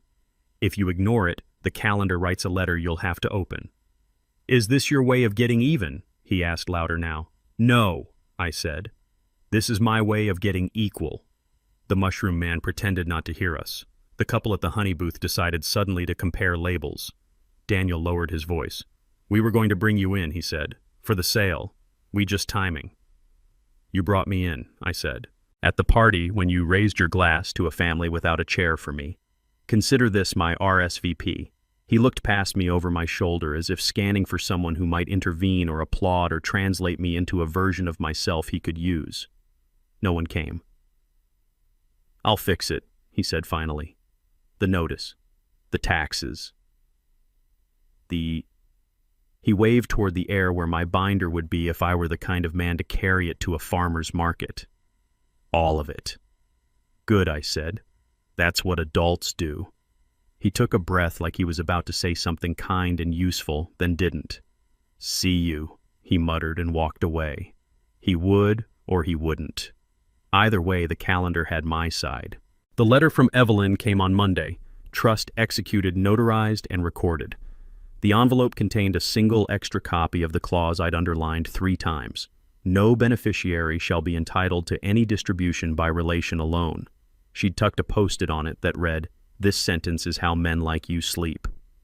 I slid the trust copy into the safe deposit sleeve in my binder and added a new tab, post-dated mercy. I don't know if there's a legal term for that. There's a moral one. Tuesday brought a call from First County Bank, the one that rang me last week, to say Daniel had listed me as an emergency contact. The voice this time wore a tie. Mr. Jennings were following up on our previous message. As an emergency contact, you should be aware that the Jennings contracting business line is close to triggering a covenant review. We're in dialogue with the borrower. Remove me as emergency contact, I said. Effective now. Sir, we just... Remove me, I repeated. And note this. Any use of a previous power of attorney associated with my name is revoked as of the date in the letter you received last Thursday. I gave him the date and the certified number like I was reading a bedtime story. A pause. Paper shuffling. The small noise people make when their script doesn't fit. We have the revocation on file, he said at last. We'll update the emergency contact. Good, I said. Call the borrower. He's the adult in your file. When I hung up, I wrote the date and time in the binder margin next to First County emergency contact removed. Documentation is how you irrigate a desert you've been told to live in. At Greenbridge, the shelter director, whose name was Rosa, I learned, put me to work sorting a pile of donated linens and showing a woman how to write a simple budget on a piece of paper that didn't make her feel small. We're not fixing your whole life today, I told her. We're just putting a fence around your next 3 weeks. She smiled, the kind of smile people save for later. I like fences, she said. Keeps the goats out. Or the sons, I said before I could stop myself. You're a funny man, she said, and we both laughed because sometimes that's the only way to keep the room from getting heavier. On my way out, I saw a flyer on the bulletin board, Know Your Rights Tenants Clinic Thurs 5-7. I took 3. I had a place to put them. Marcy called that night, not cheerful clipped. Daniel's drowning, she said, dispensing with hello. The inspectors, the liens, the bank. Do you feel powerful now? No, I said. I feel solvent. This is cruel, she said. Cruel was asking me to be a prop in your listing, I replied. Cruel was laughing behind a fence. I kept my voice even. Emotion isn't always honesty. Sometimes it's just a sales pitch. This is the county calendar and the city code and a father who learned to stop paying for people to ignore him. God, you're dramatic, she said. No, I said. I'm punctual. She made a noise like a door someone tried to slam and found already closed. If the family falls apart, she said, it'll be on you. Families that fall apart because of paperwork were never standing on love, I said. They were standing on signatures. She hung up. I let the dial tone play all the way to silence, then wrote, Marcy blame attempt, no reply in the margin. It wasn't pettiness. It was a record. I've spent too long letting other people's versions of events crowd my memory. Paper is how you keep your own. Wednesday afternoon, I stood in line at the county recorder's office to file the lien certificate for safekeeping. Men in boots and women in suits played the same game with better shoes. When it was my turn, the clerk checked my forms, stamped them with that satisfying thump that says, "This exists now," and slid them back to me in a manila envelope with the county seal embossed on the flap. Do people ever apologize when they file these? I asked her. She blinked once, surprised by the question. Sometimes, she said. Mostly when they don't believe they're allowed to do a thing unless they're sorry for it. I'm not sorry, I said. Good, she said, and the stamp thumped again as if seconding the motion. At home, I laid the stamped envelope in the binder and sat for a long time without moving. Outside, the city did what it always does, made noise because it doesn't know what else to do with itself. Inside, the quiet made a shape you could rest in. I boiled pasta, warmed a jar of sauce Lily had insisted on buying with her own money last week. Artists can cook, she'd said. Chin up and ate at the counter because the table was working. While I ate, I read the inspector's follow-up online. Owner contacted repairs ordered re-inspection scheduled. Good. That's how it's supposed to go. That's all I wanted the system to behave. My phone buzzed. A message from Lily, a photo of a sketch, my hands larger than life holding a piece of paper like a compass. Below, she'd written, "He chose his map." I set the phone propped against the salt shaker and let the drawing watch me finish dinner. Better company than most conversations I've had in years. I slept. Not the shallow nap I'd been doing since the party, but real sleep, the kind that turns the volume down on the last thing you heard and wakes you when the light feels honest. In the morning, I made coffee and wrote 5 words on a new page, "I am not the bank." It was a declaration that surprised me by being kind. I can't save Daniel from his calendar. I can't carry Marcy across a floor she insists is solid. I can hold my paper and keep my chair and show up where my name belongs. At 9, I called the electric company for the duplex. I'd like to add my mailing address for notices on parcel. I read the number. as lien holder. Of course, the woman said. We can add a courtesy copy. Courtesy goes both ways, I said, and she chuckled. When we hung up, I set the receiver down and let my hand stay there on the plastic a beat longer. There's a particular peace in telling the truth to someone whose job is to write it down. You want a twist? Here's the twist. I didn't plan. Mark called at noon. You sitting down. Walt, I teach sitting, I said. Bad knees. What is it? Your son's equipment lessor is shopping their delinquent accounts, he said. A small bundle. Contract allows assignment. He paused. If you wanted to buy the debt, discreetly, we could. I held the phone away and looked at it like it was a tool I hadn't known existed. Debt like furniture can be moved from one room to another without asking the couch how it feels. How discreet, I asked. An LLC between you and them, he said. No fireworks. Just invoices with a new return address. I thought of my binder, of the class at the community center, of the orange notice on the duplex door, the way Daniel's eyes looked at the market, tired, defensive, still hoping the room would applaud the line he'd practiced. How much, I asked. Not expensive, Mark said. Delinquencies don't fetch full price. I set the phone on speaker and pulled a pad toward me. We'll do it by the book, I said. No surprises, no threats, just the calendar and the contract and the interest they agreed to when they were in a hurry. You sure, he asked. I'm sure, I said. He raised a glass to family without me in it. I'm building a ledger where I belong. Okay, Mark said, lawyer voice re-engaging. I'll draft the purchase agreement. We'll keep your name out of the visible lines. Not out of the moral ones, I said mostly to myself, and he, being a good lawyer, pretended not to have heard. That evening, as the sun threw itself low across the kitchen and turned the dust into something pretty, I wrote a letter. Not to Daniel, not to Marcy, to myself. Walter, if they call you cruel again, remember this. You did not break a thing. You removed your hands from the job of keeping other people's leaky boats afloat. You signed your name where it belonged. You let the code inspect what needed inspecting. You bought time. You did not sell your dignity. Hold the line. I slid the letter into the binder behind control because control without kindness turns men into statues. I am not granite. I am a man with a kettle that shines and a granddaughter who draws my hands like they matter. When the phone rang, I almost didn't answer. Caller ID said Harborview Community Center. I smiled. Walter, the coordinator, said. We had a wait list. Can you add a second session next Tuesday?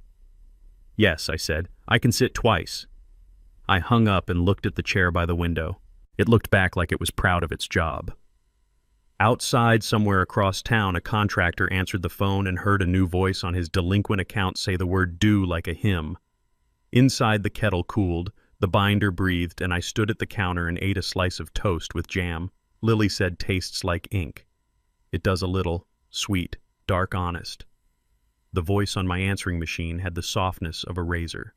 This is a courtesy call from Westford Servicing. Your equipment account has been reassigned. Please remit past due balance per the enclosed schedule. Then silence. Then the small click that means a new map has been handed to a man mid-sprint.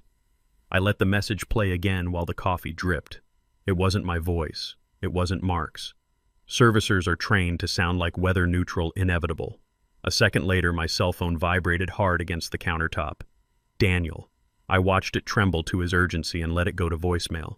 Another vibration. Then a third. He was learning a language I'd spoken my whole life. The room doesn't move just because you want it to. When I finally picked up, I used my banker voice, the one I'd kept on a hook by the door for years in case a day needed it. Dad, he said, breathless, skipping hello, skipping the human. Some company I've never heard of says they own my lease now. They sent an invoice certified. Their email bounced from my spam folder. I don't understand why a bank would do that. Are they even allowed? Assignment happens, I said gently. Contracts travel. I don't have time for riddles, he snapped. The payment plans. He paused to read. It's strict. They moved the due date. Who does that? Adults who expect other adults to read what they sign, I said. What do they want? What do you think they want? He shot back. Money. He lowered his voice a notch. You know anything about this? I know how paper works, I said. I know redemption when I see it. I know calendars beats apologies. You sound like... He stopped. Never mind. The inspector's back today. Tasha says we have to pull the open house again. I'm bleeding out here, Dad. You're patching holes, I said. Bleeding comes later if you don't. He exhaled like I'd personally erased oxygen. You could help. I am, I said. How? He demanded. I looked at the binder on my table, the tabs tidy as teeth. By refusing to hold up the parts of the house that aren't mine. He swore softly. You don't have to be cruel to make a point. I'm not making a point, I said. I'm making a plan. He hung up without saying goodbye. The kettle hissed like it had an opinion. I poured coffee and stood by the window while the voice on the machine introduced itself again, reassigned remit due. A new return address. A clock that had always been there, only louder. At the duplex, the inspector wore a navy windbreaker and boredom-like armor. He tapped the tread that was soft enough to remember your foot a little too long. Replace, he said, jotting. He turned under the sink and hissed through his teeth. That's not a leak, he muttered to his clipboard. That's a confession. Daniel stood behind him, hands in his pockets in a gesture that says, respect to men who know better and impudence to men who don't. A contractor in a paint-splattered cap hovered, nodding at everything the inspector didn't bother to address. Marcy wasn't there. She saves her presents for days when presents can be photographed. You'll get your list, the inspector said to Daniel, not unkindly. This isn't a war. It's maintenance. It's... a lot, Daniel said. I have a business to run. Then run it, the inspector said. Run this too. They didn't see me in the car across the street. I watched the inspector move to the next door, the one with the woman and the toddler. She opened it before he knocked, as if her home kept itself ready. He smiled at the child and spoke low to the mother. She was ready with photos. Good. A notebook. Better. I'd told her to bring both. You can only fix what you've named. After they went inside, I crossed the street and put a flyer for Thursday's clinic in the outer door jamb. Code enforcement does what it can. Information does the rest. Sir. The contractor in the paint cap called out to me, wary. You got business here. Just leaving a map, I said. He didn't understand, but he didn't need to. Rosa at Greenbridge walked me through a shelf of donated toasters. Most of these don't work, she said. People donate their guilt with the cord still tangled. I plugged each one into a power strip I'd brought from home, held my finger over the lever, and waited for heat. Half of them did nothing. One sparked once like a threat. 2 worked. We'll keep these, I said, and labeled them with a piece of tape the way you label hope so it doesn't wander off. You got steady hands, she said. You used to be a surgeon. She grinned, so I knew it was a joke. Postal, I said. 35 years. Letters, parcels, deadlines. Ah, she said. You know about deliverance. That too, I said. She pointed at a corkboard near the door.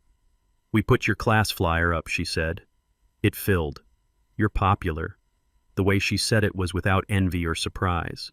She said it like naming a weather pattern you can plant beans beneath. On my way out, a young man with a split lip held the door. He caught my eye, then looked away quickly. Sir, he said, and that one word was a whole story not my business to ask for. I nodded the old way, the way men do when a longer conversation would break something open that needs another room. I teach with my hands, because numbers look less like threats when someone writes them slowly. The second session at the community center opened with question marks disguised as people. We drew a timeline on the whiteboard, now, soon, later, when they try you. A man named Miguel asked if it was too late to revoke a son's access if the son had already taken the habit of using it. You can revoke a habit, I said. You can revoke a paper. Revoking a person takes longer. He laughed, once bitter at himself, not at me. My wife says I did this when I let our daughter call me for money every time she cried, he confessed. She says I trained the house to ring. Then we retrain it, I said. Phones can be silenced. Doors can be locked kindly. In the back row, a woman I recognized removed her sunglasses. Marcy's mother. She studied me the way people study a painting they don't want to admit has them in it. Questions I asked the room. She surprised us all by speaking. What do you put in this binder, she asked, when your son's wife? When she likes to think she invented you, truth, I said. And copies. Lots of copies. The room laughed and the light through the high windows softened. She nodded once and looked down at her hands. When class ended, she slipped out before I could reach her. Some roads you don't take in front of witnesses. On the third day after Westford Servicing's letter went out, Mark called from a number I'd saved under his name but thought of as Angles. Assignment recorded, he said. Notice is sent. They'll call. They already have, I said. He cleared his throat. We can offer a forbearance formal, not sloppy. It's not generous to set a man up with a schedule he'll miss on day 2. Then offer it, I said. Same interest, longer rope. This is unusual, he said. People buy debt to squeeze. I'm not people, I said. We do it clean. No hidden fees, no drama. If he ignores it, the calendar will do the squeezing. You're a strange man, he said, fondness tucked under the professionalism. I've been called worse, I said. He laughed. Also, the tax office posted the lien redemption amount publicly, he added. Expect a call from a title company. If they punt them to process. I like process, I said. I know, he said. It's why I like you. The title company called before lunch. Cheerful voice, bright keyboard clicks in the background. Mr. Jennings, we're clearing title on parcel ending in 114. Can you confirm the current redemption amount and any fees beyond statutory? Whatever the county prints is what exists, I said. No more, no less. We like less, she said, trying to charm. I like it exactly, I said. We may be able to expedite with a quick letter from you. You may be able to follow the county's instructions, I said. It's not personal, it's public. She sighed in a way that suggested she'd learned to sigh without moving any of the muscles around her eyes. Understood, she said. We'll proceed. After we hung up, I wrote it down. Title Co. Tried charm, returned to process. Records are kindness to your future self. They tell you you aren't crazy when someone tries to sell you your memory. I don't eat in restaurants much anymore. People mistake solitary men for stories they can finish without asking. But that afternoon, I sat at a quiet diner and ordered meatloaf because Helen had taught me to honor the ordinary. Halfway through, someone cleared their throat at my table.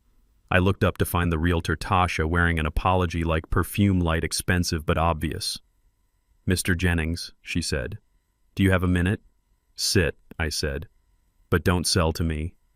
She smiled a little. Fair. Look, I'm good at my job, she began. Open houses or theater. I direct. Your son pays the electric bill for the fog machine. But this show, the city turned on the house lights. I can't stage around an orange notice. Then don't, I said. I won't, she said, almost relieved I'd taken the line from her. Between us, he's used to calling favors. The market was his for a while. Now the market wants receipts. She hesitated. I don't know what you're doing and I don't need to. But, she lowered her voice, don't let him make you a character in the brochure. You're not lighting. Noted, I said. I'd already noted it. It still felt good to hear. She dropped a business card on my coaster. If you ever want to sell something that's yours, call me. I don't do marketing copy for grief. I'm not selling, I said. I'm reallocating. Good luck with that, she said. Most men your age hoard. It's ugly. I'm done hoarding apologies, I said. Haven't got room for anything else. She touched her fingers to the table like it was a hat brim and left. That evening, Lily arrived late, cheeks wind-burned hair smelling like a cold helmet. I came from the shop class, she said, shouldering her backpack. We're learning routers. I made a wobbly cutting board. She held it up with both hands like a well-won flag. It'll wobble less with toast on it, I said. We sat at the table and ate grilled cheese that wasn't grilled so much as coaxed to willingness in a skillet. Between bites, she slid a folded piece of paper toward me. The top said Dad in her small, precise hand. He asked me to give you that, she said. Said you don't answer him. I looked at the envelope. It was sealed with the inadequate earnestness of someone who thinks glue is a synonym for love. Do you want me to open it now? I asked. No, she said, surprising me. I want you to wait until you want to know what it says. Otherwise, it'll just be noise. You're 16, I said. Almost, she corrected. It makes me smarter. She took out a second paper, a charcoal sketch. My stove, my kettle, my binder. In this one, she'd drawn my hands not at rest, but mid-air palms open as if measuring the space between two truths. Below it, she'd written, "Due owed." I felt the sentence go exactly where it belonged in the folder I'd labeled for letters to myself. He's not happy, she added softly. He thinks you're punishing him. I'm not, I said. I'm teaching myself how not to be punished. She considered that long enough to honor it. He told me not to come here anymore. I kept my voice steady. And I told him, I'm not a subpoena, she said. You can't serve me. I laughed, the kind that cleans out the corners. You get that from your grandmother, I said. I know, she said, and her smile had Helen's patient mischief in it. Also, the shelter called. They need someone to sort donations on Wednesday. You should let me come. You're welcome, I said. Wear shoes you can stand in for a while. I always do, she said. Unlike some people. She fell asleep on my couch for an hour and drooled on the throw pillow Helen had embroidered in a fit of optimism in 1989. I didn't wake her. The apartment changed shape when breath entered it the way it should. Before she left, I slipped the envelope into the binder under a tab I'd labeled Not Yet. She saw me do it and nodded like a person satisfied that an object had been placed somewhere proper. Thursday brought rain that made the city lonelier than it needed to be. I put on my old army jacket and walked to the tenants' clinic. The room was full of folding chairs and fear. A young lawyer in a wrinkled suit stood at the front with a stack of handouts and a face that said he believed in paper the way some men believe in prayer. He handed me a packet. Here for advice, he asked. Here for listening, I said, and sat in the back. The woman from the duplex came in late with the toddler asleep on her shoulder. The inspector's orange was folded into her purse like a battle flag. When they called for questions, she raised her hand first. She did not apologize before asking them. I had told her not to. The lawyer answered with care. Repair and deduct. Notice and cure. Words that don't sing but do build a bridge if you step where they mean. After she found me in the corner, they said I can hold rent in escrow until they fix the floor, she said. I didn't know you could keep money and still be honest. That's what escrow is, I said. Honesty with a lock. She smiled like a woman who'd finally been handed a key that matched her door. On my walk home, my phone vibrated. Mark again. The forbearance is signed, he said. Your servicer will send a schedule. It's unglamorous, which is to say correct. Thank you, I said. One more thing, he added. The lessor bundled a second account you didn't ask for. Different company. Small tools. I pushed back. They blinked. You're only carrying what you agreed to. I appreciate that, I said. My back's necessary elsewhere. He chuckled. You know, Walt, most men when they get to this stage, they either crush or fold. You staple. Staples hold until they don't, I said. Then you add another. At 2 a.m, I woke to the building making its old bones settle. I padded to the kitchen, drank water from the tap like a man who trusts what comes to him if he's turned the right knob. The envelope from Daniel sat on the counter where I'd placed it under Not Yet. It looked small and loud in the dark. I didn't open it. Instead, I wrote on a sticky note, "Open when nothing in you needs to win."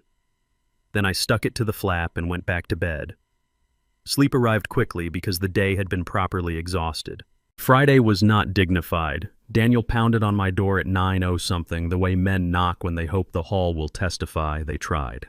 I opened it the way men open a door to a boy who is trying on anger like a borrowed jacket. You, he said. One syllable full of the dust of 1,000 unswept corners. Me, I said. You bought the debt, he said. Don't lie. I arranged for a servicer to enforce a contract you signed, I said. Lying isn't necessary. You could have just called me, he said. We could have. You've had a phone, I said. You've had years. This is revenge, he said.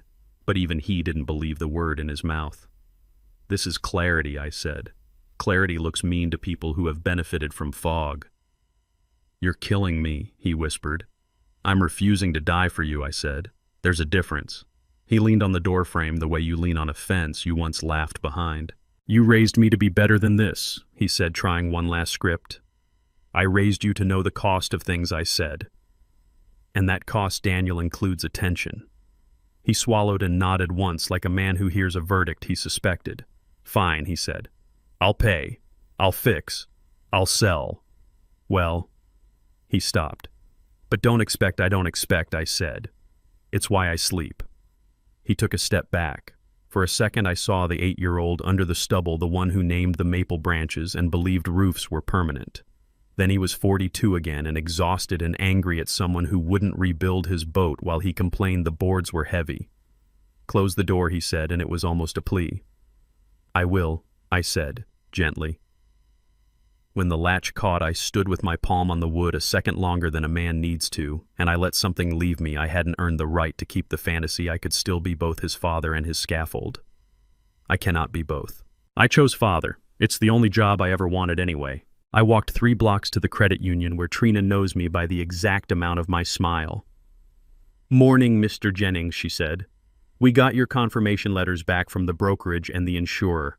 She held them up like diplomas. "Also, a woman came in yesterday asking about adding herself to your accounts.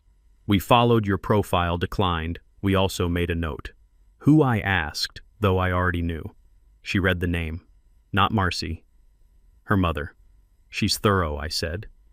"We have policies," she said. "Good," I said. "Hold them." On my way out, she said, "My mother took your class." She set up her binder. She put dignity in her budget. She says it's the only line item that grows when you spend it.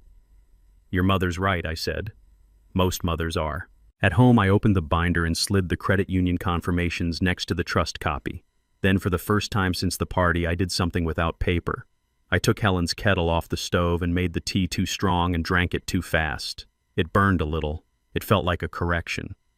On the counter, Lily's cutting board wobbled under the weight of 2 slices of toast until I put my hand on it, held steady, and it steadied. The phone rang again. "Greenbridge." "Rosa," the voice said. "We got more linens. And a man here who needs to learn a budget like you showed me." "I'll be there in an hour," I said. "Make a pot of coffee." "We already did," she said. "We live like that now." I smiled into an empty room that felt less empty than it used to. As I reached for my coat, my eyes fell on the envelope under "Not Yet." It waited like a well-trained dog. I left it waiting. Kindness isn't always opening things. Outside, the rain had eased to the kind that makes a city look like it's thinking instead of performing. I walked past the newsstand where the headlines came and went without me. I passed the bus stop where a tired nurse leaned her head against the glass and opted not to cry today. I rounded the corner by the park where the ducks argued about bread. And somewhere across town, a contractor's phone lit up with a schedule he could make if he wore shoes he could stand in for a while. At the shelter, I held a power strip and tested the appliances the world had donated with my eyes closed. 2 worked. We kept those. I labeled them with tape and tidy letters. Deliverable. Then I showed a man how to make a budget in a notebook that didn't ask him who he was first. He looked up at me with the face of someone who just found a light switch in a dark room and said, "This is simple." "It's supposed to be," I said. "Complicated is how they keep you paying." On my way out, I pinned another flyer to the corkboard, "Know Your Rights, Thurs, 5 to 7. Below it, someone had written in neat blue ink, "Bring your courage. We have chairs." I didn't write that. I didn't need to. My hands were busy carrying my chair where it belonged. I went home, sat in my chair by the window, and watched the rain, not ask anyone's permission to end. The answering machine's red light blinked once, twice, and then stopped. The kettle reflected the gray sky in its shoulder. I was not angry. I was not afraid. I was not waiting for my son to figure out how to say my name with respect before my tea cooled. I was alive, due, and exactly as owed as a man who has finally chosen his map. The envelope was heavy the way an apology ought to be. Certified. My name printed twice, once by a machine, once by a hand that didn't know me. I held it a second too long over the wastebasket as if the past might look up and ask me to keep carrying it. Then I set it on the table, reached for the letter opener Helen bought at a thrift store for $1 and slid it clean along the top. Cashier's check, county seal, redemption amount paid in full. The number was large enough to buy a month of breathing for a small organization that feeds people who have forgotten how to ask. Interest earned by a calendar that didn't blink when someone said later. I stood at the sink and let cold water run over my wrists. Not triumph. Calibration. The kettle hummed behind me. I didn't polish it. It was already shining the way truth does when you stop touching it with excuses. I called the bank. "Deposit," I said. "Then I need a cashier's check of my own," for how much the teller asked. "All of it," I said. Different name on the line. Payable to she prompted keys ready. Greenbridge Shelter, I said. Memo shoes and heat. She didn't comment. I liked that about banks when they remember their job is arithmetic, not narrative. Rosa met me at the shelter door like I was carrying a sleeping child. She didn't ask to count the zeros. She didn't tell me how thin their pantry had been running. She just took the envelope, pressed it to her chest as if paper could regulate a heartbeat, and said, "Okay," like a person who has spent enough time with trouble to know not to promise anything but the next right act. "You don't need to write our name in any newsletter," I told her. "We don't have a newsletter," she said. "We have heat and shoes." "Good," I said. "Keep it that way." Lily was in the corner with a group of volunteers sorting a mountain of coats into warm, warmish, and please God, no. She clocked the envelope transfer, then looked at me the way a person looks at a man she's testing for generosity that doesn't ask for applause. "You gave them what he paid you," she said after Rosa walked off, her voice low, as if speaking too loudly might make the act try to get bigger and ruin itself.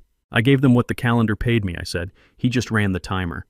She thought about that and nodded like she'd found the edge of what she could live with. Then she held up a coat with a broken zipper. "Warmish?" she asked. "Warm if you wear it under indignation," I said. She snorted, and the room felt less like a triage unit and more like a kitchen. On my way home, Mark called. The redemption had pinged his inbox like clean news. "Leon's satisfied," he said. "County closed the file. I'll send you the receipt for your records." "It's already filed," I said, and he laughed because he knew it was true. "Servicer reports 2 on-time payments on the equipment schedule," he added. "If he keeps it up, the screws won't have to turn." "I didn't buy a vise," I said. "I bought a ruler." "Your metaphors are getting better," he said. "I have a teacher," I said, thinking of Lily's charcoal drawing pinned to my wall hands in midair, measuring the space between two truths.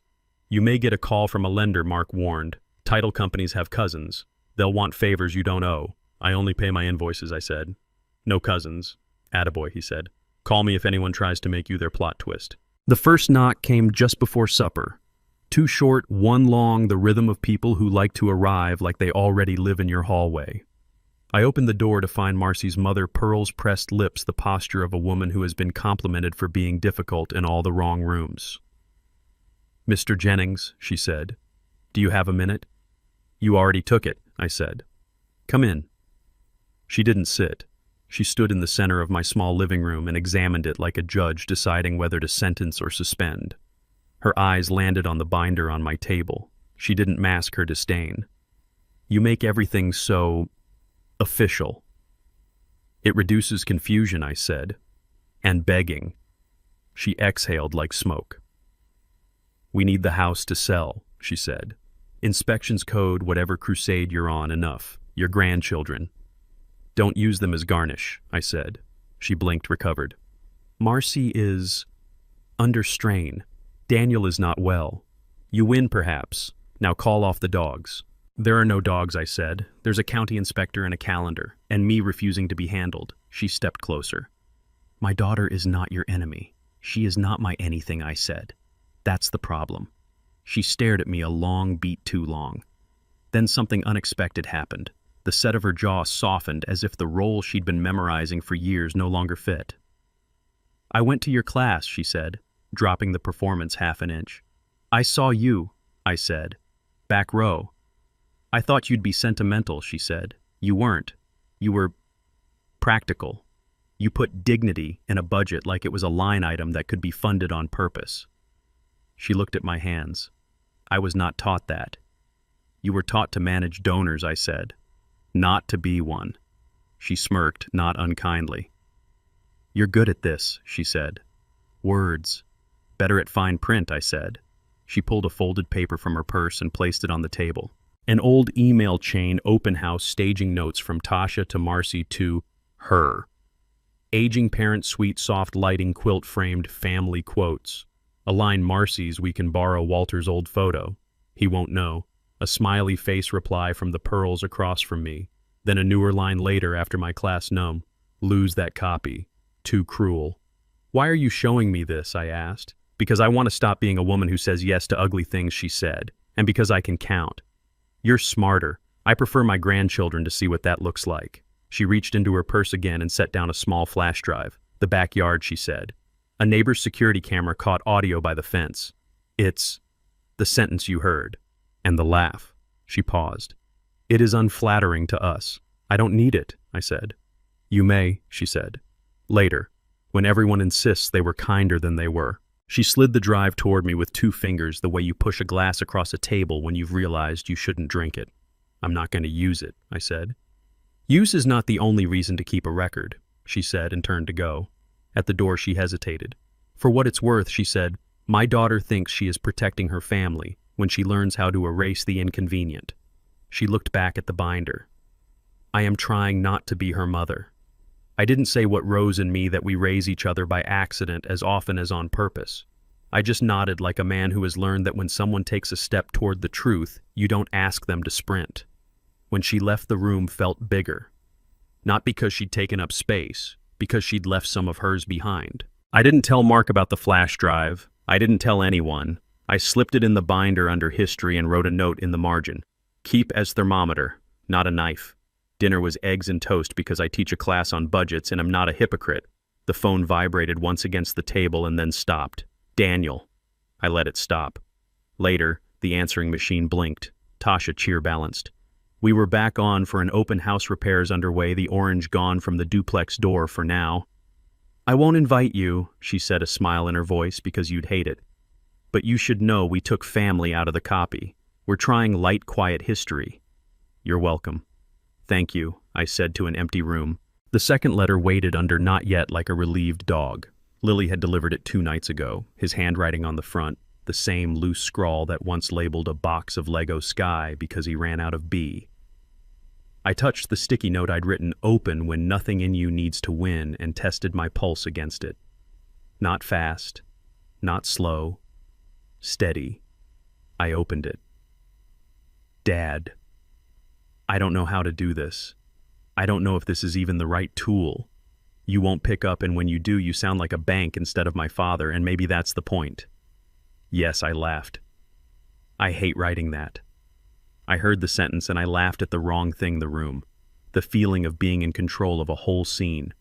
I have done that to you 100 times in smaller ways, and you took it and I learned the wrong skill. I am not asking you to pay. I am asking you to tell me where the map is. I don't know how to be a man in a house when the house needs me to be better than my reflexes. I have been managing you for so long I don't know how not to. I am tired of being handled to. I can hear you saying calendar even in my head right now. I'm trying to keep time.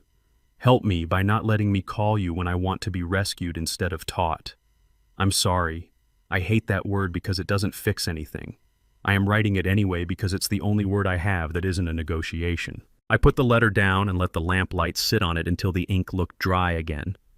Somewhere a neighbor's television laughed at the wrong thing at the wrong volume. I didn't cry. I've been dry since the party, not brittle. Cured. I wrote 3 sentences on a fresh card. Daniel, I won't rescue you. I will not be your emergency contact. I will be your father. That job description currently includes 1. Come to my class on Tuesday. Sit in the front row. Bring your actual numbers. I will speak to you like a student, not a son. 2. Volunteer Saturday morning at Greenbridge. Do what you're told. Make coffee. Carry boxes. Do not look for applause. 3. Follow the schedule. If you miss a payment, call the servicer, not me. If you keep the schedule for 90 days, call me for lunch. I'll cover it. We can talk like men. Dad. I put the card in an envelope and wrote his name the way Helen used to when she tucked notes into his lunch with affection that didn't ask to be thanked. I stamped it. I do not text boundaries, I mail them. In Tuesday's class, I wrote attention on the whiteboard. Under it, math for adults when feelings don't balance the checkbook. The room was full. Miguel again. The woman with the beige cardigan and the apology posture. A new man with shoulders a little too square, a jaw that looked borrowed from a younger face, and a notebook that had never been opened until today. He sat in the front row and did not look at me until I said, "Welcome." "Thanks," Daniel said, his voice level. The room clocked the exchange the way rooms do quietly, permanently. "We don't do family here," I said to the room, not him. "We do numbers. Start with what's due, then what's owed, then what's true." He nodded. He took notes.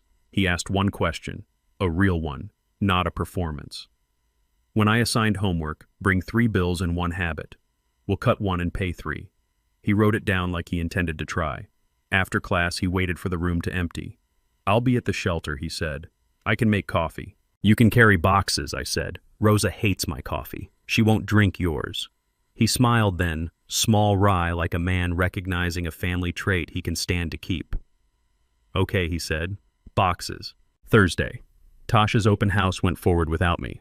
Lily texted a picture of a bowl of green apples on a fake marble island. The caption, "You would hate this." I wrote back, "Correct." She sent a second photo, the maple out back through a staged window. The caption, "He didn't sign a release." I sent her a heart and put my phone face down. Friday, Mark called. "He's current," he said. "If he stays that way, we get to tell a boring story in a year." "I prefer boring," I said. "You know what I think the real story is?" Mark mused. "I think you stopped reacting and started budgeting your rage." "I stopped subsidizing their version of me," I said. "Rage is expensive. I prefer receipts." He laughed. "You're insufferable," he said.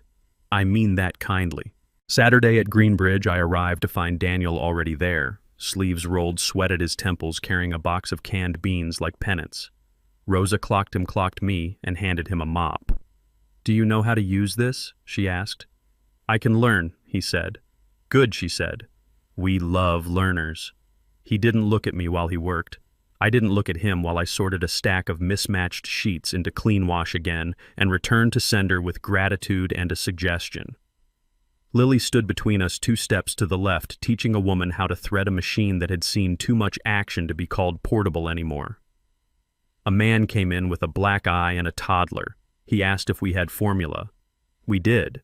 He didn't ask for anything he couldn't carry. Daniel saw him and moved without being told, lifted a crate, held a door, and didn't speak. The man nodded once. Some days that is how you say thank you. At noon, Rosa gathered us 5 volunteers, 3 women who work miracles with clipboards, and 2 kids drawing on a corner of a poster with the wrong markers. She said, "We fed 30, we clothed 21, we filed 4 applications. We are open tomorrow." Then she looked at Daniel. "You come back," she said. Not a question. "Yes, ma'am," he said, and I could hear Helen's smile in the back of my head. We left without making a moment out of it. That is how you keep a room holy. The second knock of the week I answered with my coat still on. Tasha again, hair pulled back, face like a weather report you trust. "Offer," she said, holding up 2 fingers. "1 low, 1 real. Inspections are clean enough. We're working on the appraisal. Don't tell me numbers."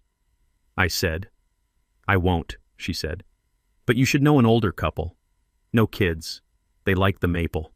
She paused. "They didn't ask about the aging parent suite." "Good," I said. She handed me a thin envelope. "Listing copy we didn't use. Consider it compost." "Truth makes good fertilizer," I said. She grinned. "You and your metaphors," she said. "Try a nap." Sunday I took my nap in a chair that fit me. I woke to soft knocking once like a question. Lily stood with a brown paper bag and a look that meant she'd decided something and hoped I would approve. "Grandpa," she said. "If Mom asks, I was at the library." "Were you?" I asked. "I passed it," she said. "That counts." We ate apples and cheese and named the clouds like children who still own the sky. She told me a story about a teacher who says, 34 times per lecture. I told her about a mail route that used to include a house with a dog that knew my schedule better than I did. We didn't talk about the house. We didn't talk about the offer. We didn't talk about the envelope under history, or the one I'd mailed with 3 sentences that were my version of love. When she left, she kissed my cheek like an adult who has chosen her people. At the door, she said, "He's different when he's tired. Not worse. Just quieter."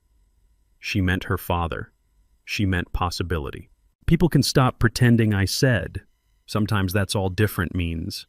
She nodded, bouncing once on her toes like a girl, then was gone. The twist, if you want one, came Monday morning when Evelyn called from a number that always sounds like decisions. "Walter," she said, "I got an email from the buyer's council on the house you don't own. They're trying to make you sign a family acknowledgement for optics. I declined for you." Politely.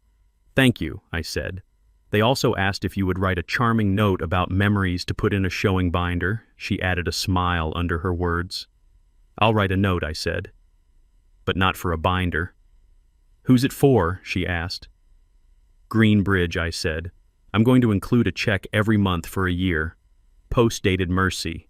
We'll call it aftercare for the days I didn't know how to be a man who kept his chair. Make it renewable," she said. "Mercy usually is." I laughed. "Bill me for poetry," I said. "It's pro bono," she said. "For men who learn." I wrote the first check and copied it twice, slid the original into an envelope with Rose's name, put the copies behind commitments in my binder, and sat at the table with a cup of coffee. I had finally brewed well. The kettle reflected the window. The window held the maple across the street, and the maple did what trees do. When they're done pretending summer never ends, it told the truth in color. The phone didn't ring. The answering machine didn't blink. The city went on being itself without asking me to be smaller. I moved the binder an inch to the left because I like things to rest where they belong. Then I took a breath so even the lamp seemed to nod. I had not shouted. I had not slammed. I had not raised a fist. I had raised a ledger. I had written letters. I had mailed them. I had bought a lien and sold the interest to Heat and Shoes. I had told my son to mop and my granddaughter to wear shoes she could stand in. I had kept the door open the width of a letter slot and measured the distance between do and ode until my hands remembered the shape. If you are waiting for fireworks, you will be disappointed. If you are waiting for justice to come like sirens, you will miss it. Justice is a stamp. Justice is a line item. Justice is a woman at a shelter saying, "Okay, because now there is coffee for tomorrow," and coats that qualify as warm. Justice is a man who does not open a flash drive because he doesn't need to win the past to own the present. The past will try to sell itself to you at a discount. Don't buy it. Buy paper. Buy stamps. Buy time. Donate the interest. On my way to the mailbox, I passed a neighbor with a baby and a look. "Do you teach that class?" she asked, nodding toward the community center flyer I'd taped on our lobby board. "I do," I said. "Is there homework?" she asked, worried. "There's Mercy," I said, "and math." "Okay," she said, like Rosa, like Lily, like the day when it decides to do the right thing and not fuss about who noticed. "Okay." I slid the envelope addressed to Greenbridge into the blue mouth of the box and listened for the small sound I have loved my entire adult life, the clank of a letter leaving the hand and entering the system that, when you insist on it, still works. 2 raps, a pause, then a third authoritative practiced. Police. Wellness check. For half a second the old panic tried to rehearse. Then the new habit spoke first. I set my coffee down, opened the door, and let the morning light do some of the work. 2 officers stood there. Mid-30s, polite shoulders. One spoke. "Sir, we got a call expressing concern. Said you might be confused. We just need to see you talk for a minute." I stepped back so they could see the whole room, the clean table, the kettle shining like it belonged to someone, the binder on the chair with the word control on its spine. "I'm Walter Jennings," I said. "I'm fine. Come in if you like." They did the quick scan, eyes trained on what disorder looks like in the wild. They didn't find it. I handed them my license, then slid the top sheet from the binder like a magician who prefers receipts to applause.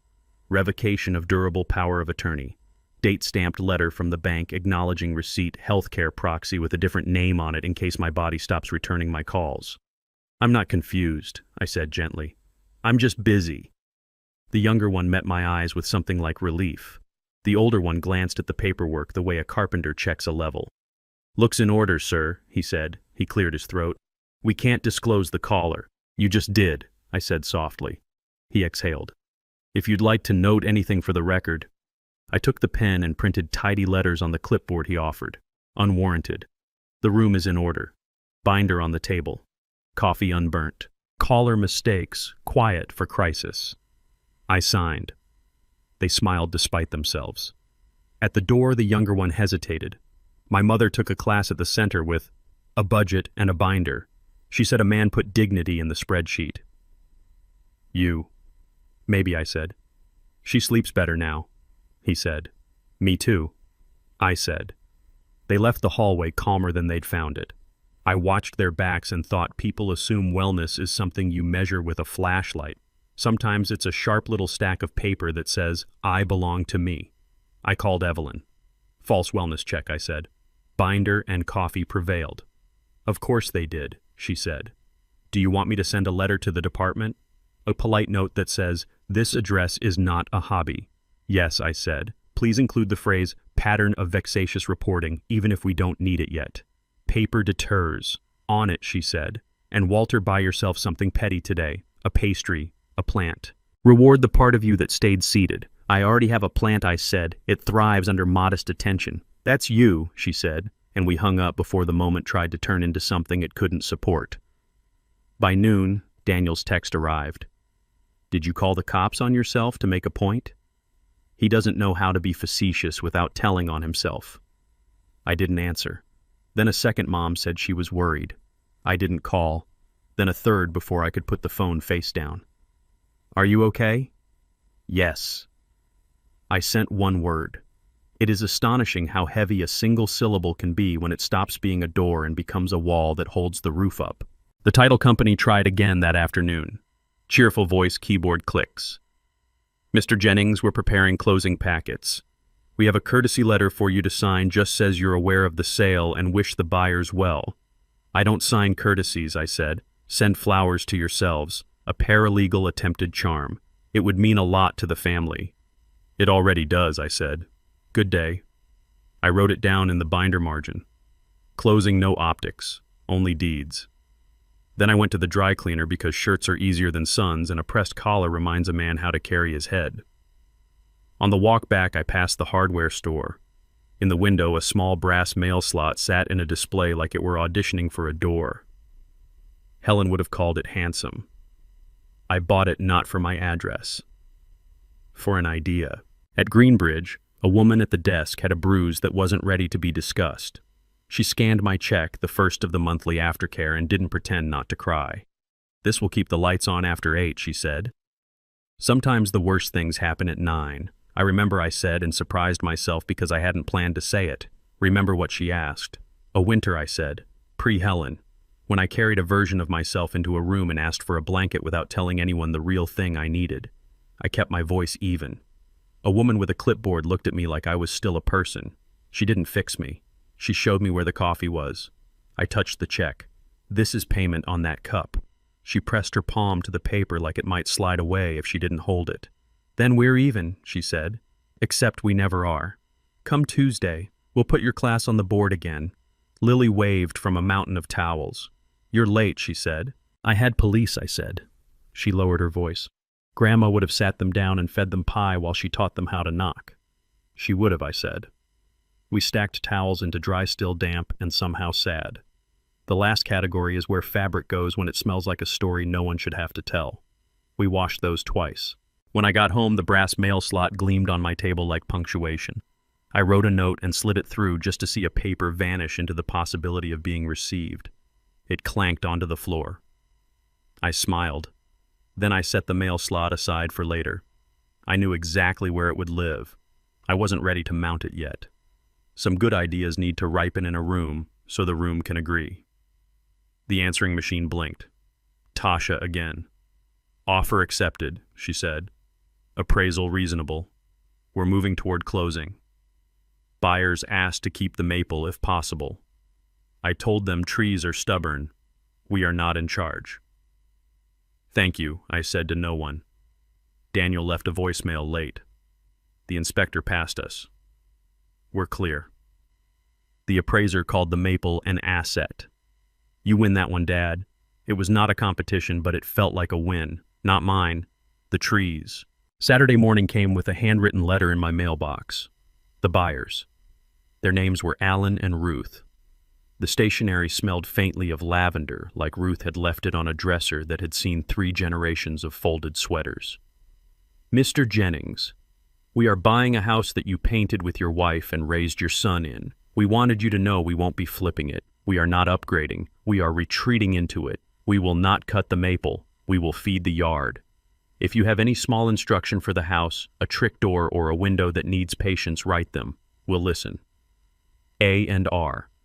I sat with that letter like a cup you don't want to finish because then it's over.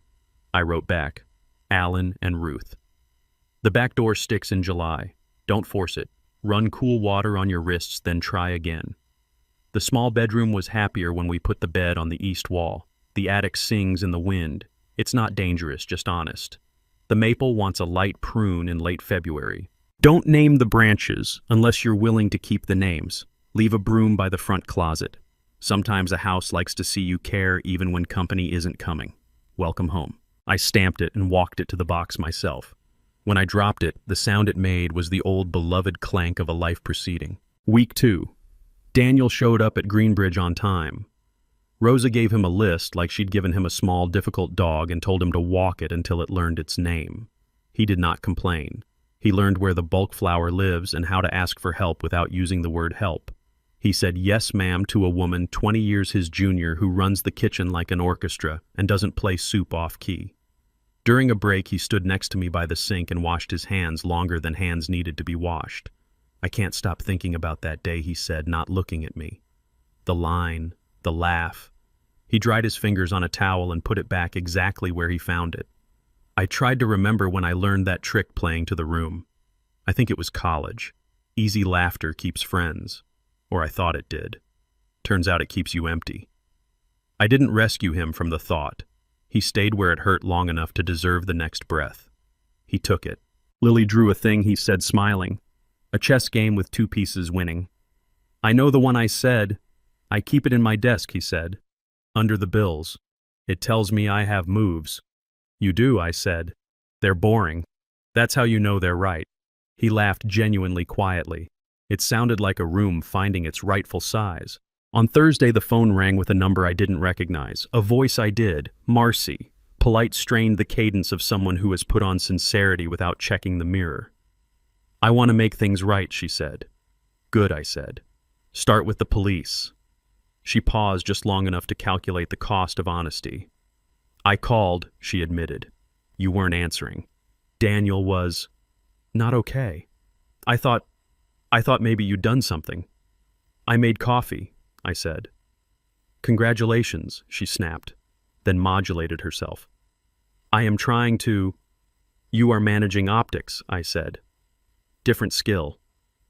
She exhaled in a way some women have been taught is alluring. It is not. Fine, she said.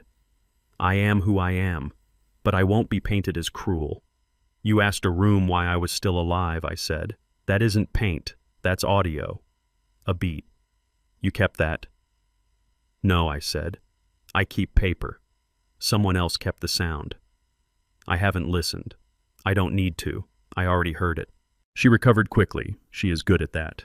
Daniel is paying the debt, she said. He's volunteering at some shelter. He's taking your class. He's trying. She put weight on that word as if it should be currency. Doesn't that mean anything to you? It means everything I said. To him. She didn't like that answer because it didn't spend where she wanted it to. Well, she said, we're closing. We found a rental while we were looking. If you have any parting words. I mailed them to the buyers, I said. They asked how the house likes to be treated. And what did you say? She asked, flinty curiosity peeking through. That it enjoys being in the care of people who don't try to perform with it, I said. She hung up. I didn't mind the click. Some ends need to hear themselves. Closing day arrived ordinarily. I made oatmeal. I shaved. I wore a shirt with buttons because dignity is a habit. I did not go to the title office. That room wasn't mine anymore and hadn't been for years. Instead, I went to the park. I sat on a bench and watched a boy throw a frisbee to a dog that thought it was a neon moon. The wind moved through the leaves with that particular late October sound, firm, clean, unurgent. My phone buzzed once. Closed, Tasha wrote. She doesn't use exclamation points. It's why I trust her. An hour later, Alan and Ruth sent a photo of the maple from the porch light coming through the leaves as if the tree had been saving that trick for them. Beneath it, Ruth had written, "We won't change its name. We don't know it yet. We'll wait until it tells us." I cried for exactly 3 minutes. I timed it. Then I breathed like the winters I've lived through taught me steady, squared, precise. Back home, I took the brass mail slot from the table and the small drill from the hall closet. I walked to the building's lobby where the corkboard hangs crooked and the carpet tries its best. I measured, marked, and screwed the slot to the wooden board beside the community flyers. I taped a neat sign above it in Lily's careful hand. She'd lettered it earlier because she knows my handwriting belongs on checks and lists, not signs. Neighbor letters. Tell the truth. Keep it short. We'll see it. Mrs. Patel stuck her head out of 2B as the last screw bit down. "Mr. Jennings," she said, forehead wrinkled in curiosity. "What is this, a mailbox for courage?" I said. "I have some," she said, then lowered her voice. "My landlord upstairs. He turns off the heat at night. I want to say it out loud." "Say it," I said. She took a pen from behind her ear. She always has one, and wrote a small letter. "The heat stops at midnight. My mother is cold." She slid it through. It clanked. Other doors opened as the sound made its small circuit. A nurse wrote, "Stop slamming the laundry room door. Some of us work nights." A man I'd only seen on Sundays wrote, "Whoever keeps leaving groceries at 3C, thank you." My brother had surgery. We needed apples. Lily stopped by later and wrote, "Free bike tune-up Saturday. Bring donuts." The slot ate the paper and fed the hall. We had built a little machine that turned quiet into a community with a single screw and permission. I made a note in my binder, not under control, not under history. Under a new tab I'd added and left blank until that moment future. I wrote, "Mailbox works. Stories find rooms. Leave it." That evening Daniel knocked once. Not the old knock. A gentler one, like he'd asked the door if he might, and the door had said yes. "I won't stay," he said when I opened it. He held up a white envelope. "I made the third payment," he said. "On time." "I know," I said. Mark had called earlier with the exact pleasing sentence, "current." Daniel stared at the brass mail slot on my table and smiled slightly. "We used to put wish lists in a box at Christmas," he said. Helen would read them and say, "We can do the socks. We'll pencil the pony for later." She liked to schedule ponies, I said. He took a breath. I didn't open the flash drive, he admitted. It was on the counter. I thought about using it to win an argument. Then I realized I didn't need to win. I needed to be done. "Good," I said. "Relief looks different on men our age. It arrives as posture." He nodded toward the kettle. "TT," I said, and we stood in the kitchen with 2 mugs like men who had finally agreed on the size of the room. "I went to the house," he said after a sip, after closing. I didn't go in. I just stood outside for a minute to be sure I had a chance to say goodbye to the version of me who thought owning things meant I was large. He smiled without joy. "I'm smaller now. It fits better." "You'll grow where it matters," I said. He finished his tea, rinsed the cup, and put it back exactly where it lived. Before he left, he put his hand on the binder, not to open it, to feel its weight. 90 days, he said. "Lunch." "Lunch," I said. "My treat." He walked to the door, then paused. "Dad." "Yes." "Thank you for not using the audio," he said. "I didn't need to," I said. "You heard it?" He nodded. He left. The apartment exhaled. I listened to it breathe and knew I wasn't measuring silence anymore to see if it meant danger. I was measuring it to see if it meant peace. The mailbox in the lobby filled over the next week because of course it did. We read the letters on Tuesdays after my class, the nurse, the heat, the groceries, and an apology from someone who'd been taking up 2 washers on purpose because she thought she was important. We posted responses. The landlord upstairs, who was also the landlord downstairs, our landlord, came to the meeting we had not exactly organized and said, "I'll set the heat to 68 at night," like a man discovering there are sentences he could have said 5 winters ago and still slept. He fixed the laundry door. We brought donuts. Lily tuned bikes. Mrs. Patel's mother wore the red scarf someone had left with a note that said warm. I put Ruth and Alan's letter on my kitchen corkboard next to Lily's sketch of the chessboard and my class syllabus. The 3 pieces of paper talked to each other like good neighbors. On the last day of the month, I mailed the second check to Greenbridge and an envelope to Evelyn with a copy of the PD letter she'd sent. We note the false report. Future calls should cross-reference this date and a thank you written in the same careful script I use when I want a thing to stay. She texted back a photo of her dog sitting beside a stack of case files and the words, "My dog approves of your paperwork." I replied, "Highest honor." When I went to bed that night, I didn't rehearse conversations. I didn't replay a backyard. I didn't argue with a fence. I had work in the morning class shelter mailbox kettle and the kind of tired that refuses to dramatize itself. If you want a punchline, you're listening to the wrong story. Here is what I have: the clank of a letter leaving my hand and entering a system. the click of a binder closing over copies and confirmations that add up to a man. The sound of a tree in a different yard, still speaking the names it was given by a boy I loved and a father I am learning to become around him. We are almost done. Not with life, with pretending. The last part of the game is the quietest. If you're paying attention, it's also the most beautiful. 90 days is a number you can hold in your hand. It's a prescription bottle. It's the distance between who a man says he is and what the calendar will allow. On the 91st morning, I woke before the light and brewed coffee I didn't have to earn. The binder sat on the chair by the door, closed like a book that knows the ending. The kettle was already bright. Some things remember how to shine once you stop apologizing to them. At 11:57 a.m., I took a seat by the window at the diner. Gloria topped off my coffee without asking. "You're expecting someone," she said the way a woman who runs a place knows more than any calendar app. "He shows up," I said. "He will," she said, and left me with a cup that steamed like an honest engine. Daniel walked in at 12:03, not late enough to make a show of it, not early enough to demand credit. He wore a jacket I recognized, but carried himself differently inside it, as if he'd decided to fit his edges instead of the room's. "Dad," he said. "Daniel," I said, and nodded toward the chair like it belonged to him only while he was in it. He didn't order right away. He sat with his hands flat on the table like a man willing to be measured. "3 payments," he said. "On time. Servicer says I'm current." "I know," I said. I had not been calling Mark for updates. Mark had been calling me. I had kept my voice quiet when I answered so I could hear the content and not the temptation to gloat. "Thank you for the list," Daniel added. "It was brutal." "Brutal is a synonym for accurate," I said. He smiled in a way that didn't ask to be liked. "The shelter keeps me honest," he said. "Rosa hates my coffee." "She hates everyone's coffee," I said. "That's her ministry." We ordered eggs and toast and the kind of hash browns that arrive unapologetically greasy because breakfast doesn't care who's watching. He ate like a man who learned to chew again. Halfway through, he set his fork down and took a breath that had weight. "I have something to say," he said, "and I don't know how to make it not sound like a confession." "Try the truth," I said. "It's shorter."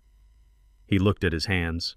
The scars, I knew the one on his forefinger from a skateboard. The pale line on his wrist from a too-sharp can opener sat there like family history.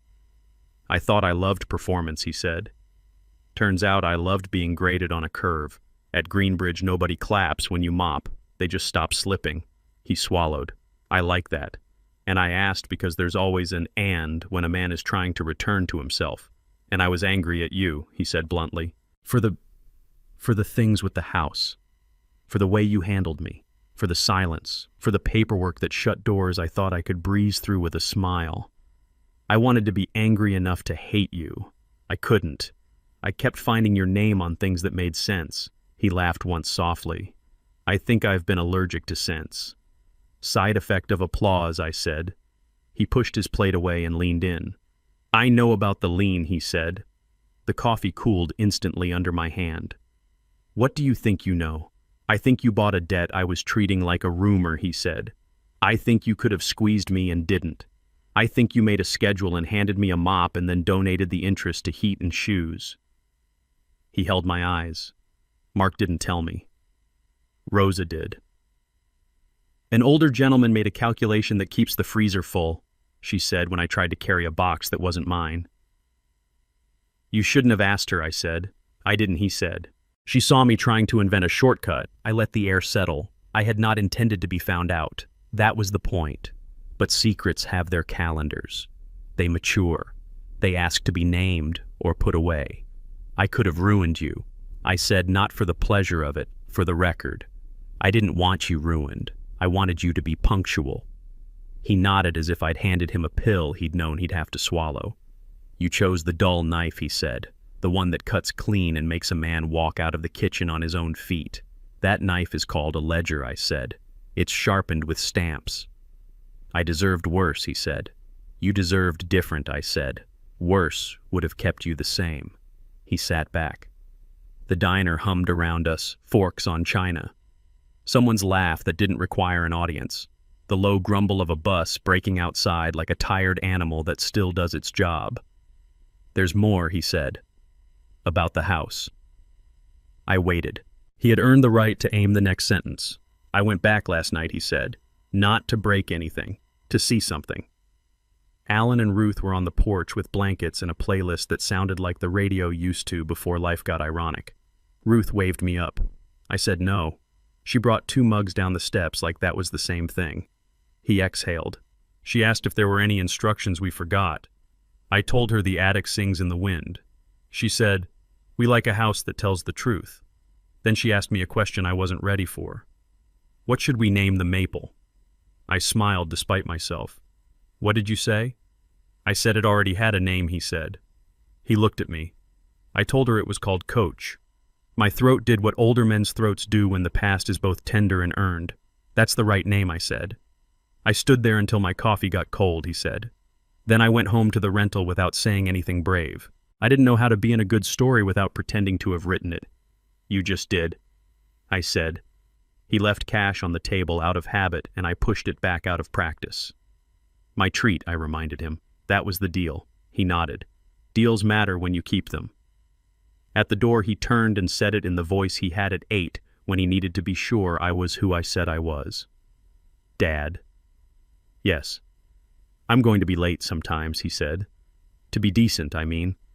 But I'm done pretending I don't hear my laugh when it's wrong. Good, I said. That laugh is what you're paying off. He left. I sat with the empty plate and the check and the kind of silence that doesn't need witnesses.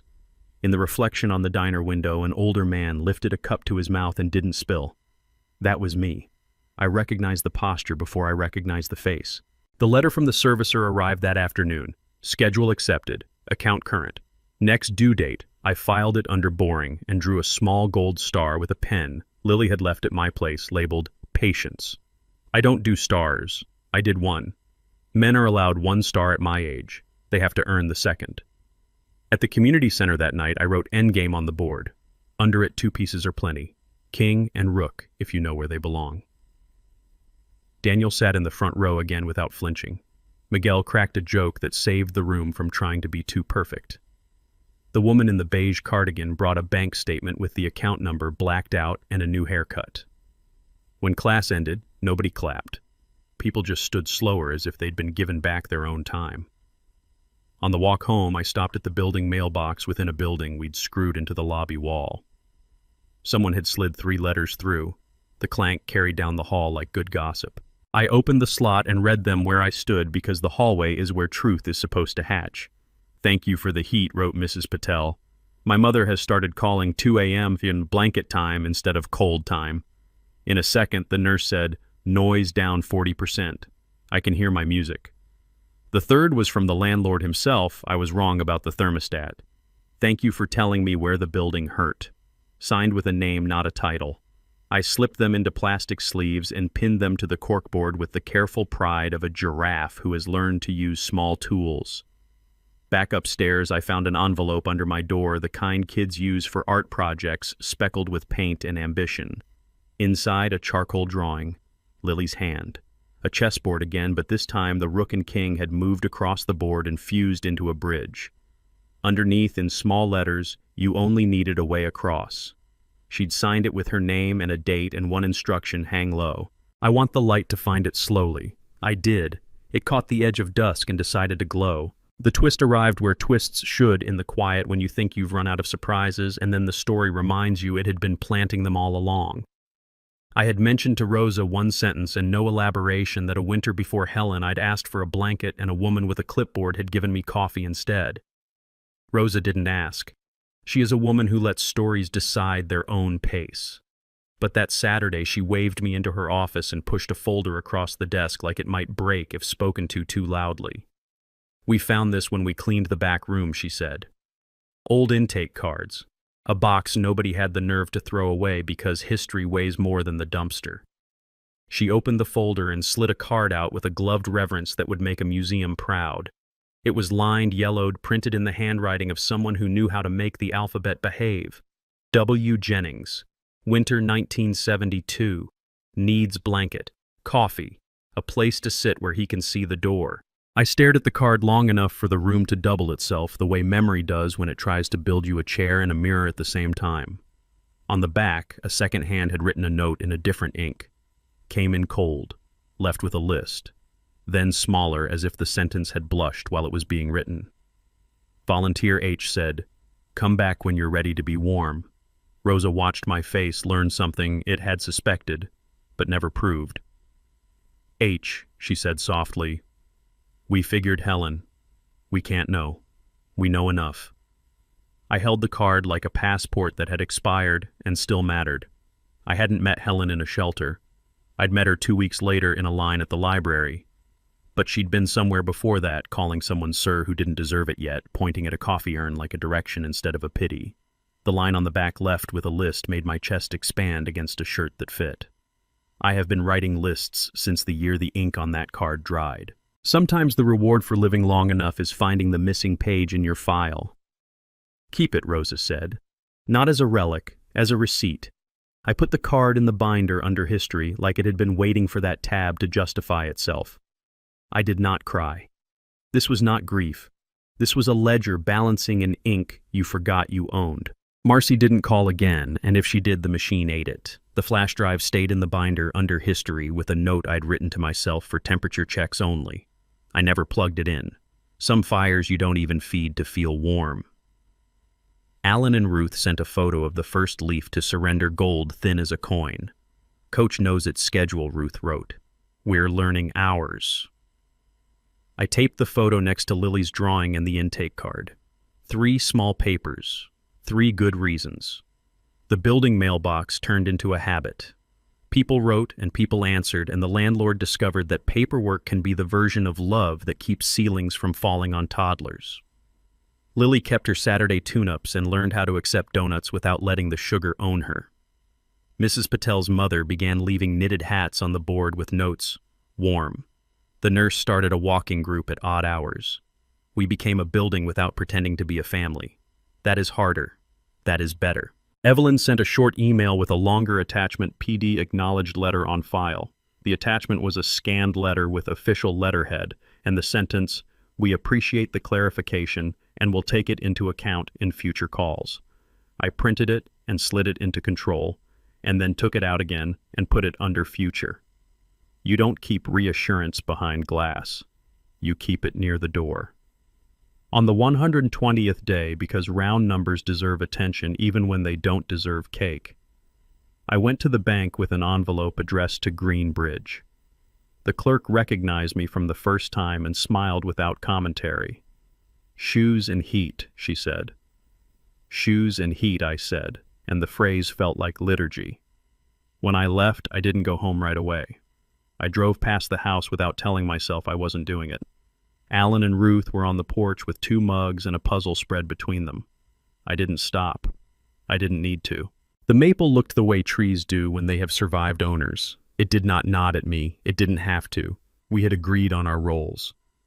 That night the diner was almost empty when Lily slid into the booth across from me with a seriousness teenagers reserve for making the right adult understand a thing.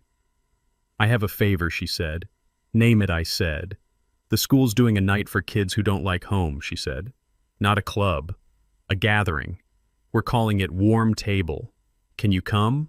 She lifted a hand before I could nod. "Not to talk, to sit. You're good at sitting without making it about you." "You got that from a drawing," I said. "I got it from a kitchen table," she said, and her voice put her age at both 16 and older than me. "Okay," I said. "I'll sit." "Bring the card," she said. "The one that says you left with a list. Don't read it. Just keep it in your pocket like a trick. We need to see that a list fits in a man's coat." I laughed, but not unkindly. "Deal." The night of the gathering, I wore a shirt with buttons because kids notice when adults choose their buttons. I put the intake card in my pocket and didn't touch it. The room filled with teenagers who had learned too early how to arrange their faces for other people's weather. They ate pizza like it was medicine they didn't want to admit worked. They talked to Lily because she has the rare gift of asking a question without making the answer feel like a performance. I sat. A boy with a chipped thumbnail sat beside me and said nothing for 20 minutes and then asked, "How do you stop hearing it?" He didn't specify what it was. "You don't," I said. "You score it." He frowned. "Like a game, like a ledger," I said. "A soundtrack. You write down everything you have to pay for it. Then you start making payments to something else. He thought about that long enough for the pizza to go cold. Like what shoes, I said. Heat. Someone else's Saturday morning. Your name. He nodded. Okay, he said, the way Rosa says it when a thing is both simple and very hard. He stood and left the slice. I didn't tell him to eat. Sometimes hunger is how a boy decides to go home a little earlier. When the room emptied, Lily handed me a small paper bag. Inside a letter opener with a wooden handle, the kind that makes envelopes surrender without tearing. She'd carved H into the handle with a pocket knife and painted it the color of a bruise when it's already healing. For Helen, she said. And for the letters you still have to open. I turned the opener in my hand like a coin from a country that made sense. Thank you, I said. It was not enough. It was all I had. I don't have a grand finale for you. I have a Tuesday and a binder and a kettle that keeps its shine. I have a son who shows up on time to mop a floor nobody hired him to mop, and a granddaughter whose art keeps correcting our posture. I have a house I do not own telling the truth to people I will not know, and a maple that answers to Coach again. I have a brass mail slot in a lobby where people tell small truths we can fix by Thursday if we try. When I lock my door at night, the key slides home without drama. My name is on the lease on the bank card on the file tabs that kept me steady when a younger man would have chosen noise. I keep the intake card in the pocket of my good coat. I do not carry it like a wound. I carry it like proof. A winter, a blanket, a list. A woman named H told me to come back when I was ready to be warm. I came back. It took 40 years. Warmth has a patience we don't deserve. If you were waiting for a line that explains why a man like me keeps going after a fence laughs and a son toasts a word that doesn't include you. Here it is. It isn't clever. It isn't pretty enough for a wreath over a mantle. It is a sentence that sits on my kitchen table the way a bowl of oranges does simple present enough. I am still alive to keep a ledger that doesn't lie, to put dignity in a budget and dare other people to leave it out, to arrange chairs and let noise become conversation, to teach a room that two pieces can win if you stop playing for applause, to write checks to the heat and the shoes and the mercy that kept me from disappearing when I hadn't learned my name yet, to love a boy long enough for him to decide he doesn't want to act, he wants to be, to keep a door open the width of a letter slot and answer the knock that comes properly, once then a pause, then once again. The sentence they gifted me that day in the backyard, the one I didn't deserve and still got. Why is he even still alive? Has an answer now that does not ask for their permission. Because people are cold at 9. Because lists save lives. Because there is a maple that needed a proper name and a woman who told a younger me to come back when I was ready. Because my granddaughter drew a bridge with a rook and a king and told me there was a way over if I would look where the light was slow. Because calendars are kinder than anger. Because paper can be a kind of prayer. Because I said so. I turn out the light. The apartment breathes. The binder on the chair by the door looks like a small black animal that has decided to keep me company. The kettle on the stove reflects the window like it enjoys being allowed to do its job. In the hallway, a letter slides through the brass slot and clanks to the floor. A neighbor's truth. A solvable problem. The sound is small. It is also everything. Checkmate is never loud. It's a quiet click in the neck of a piece you finally move because you stop pretending the board was different. I pick up the letter. I open it with the knife that bears Helen's initial. I read. I make a list. I put on my shoes. I go. Thank you for joining me on this journey. If you like this story, please like this video, subscribe to the channel, and share your impressions of this story in the comments. To listen to the next story, click on the playlist now showing on screen.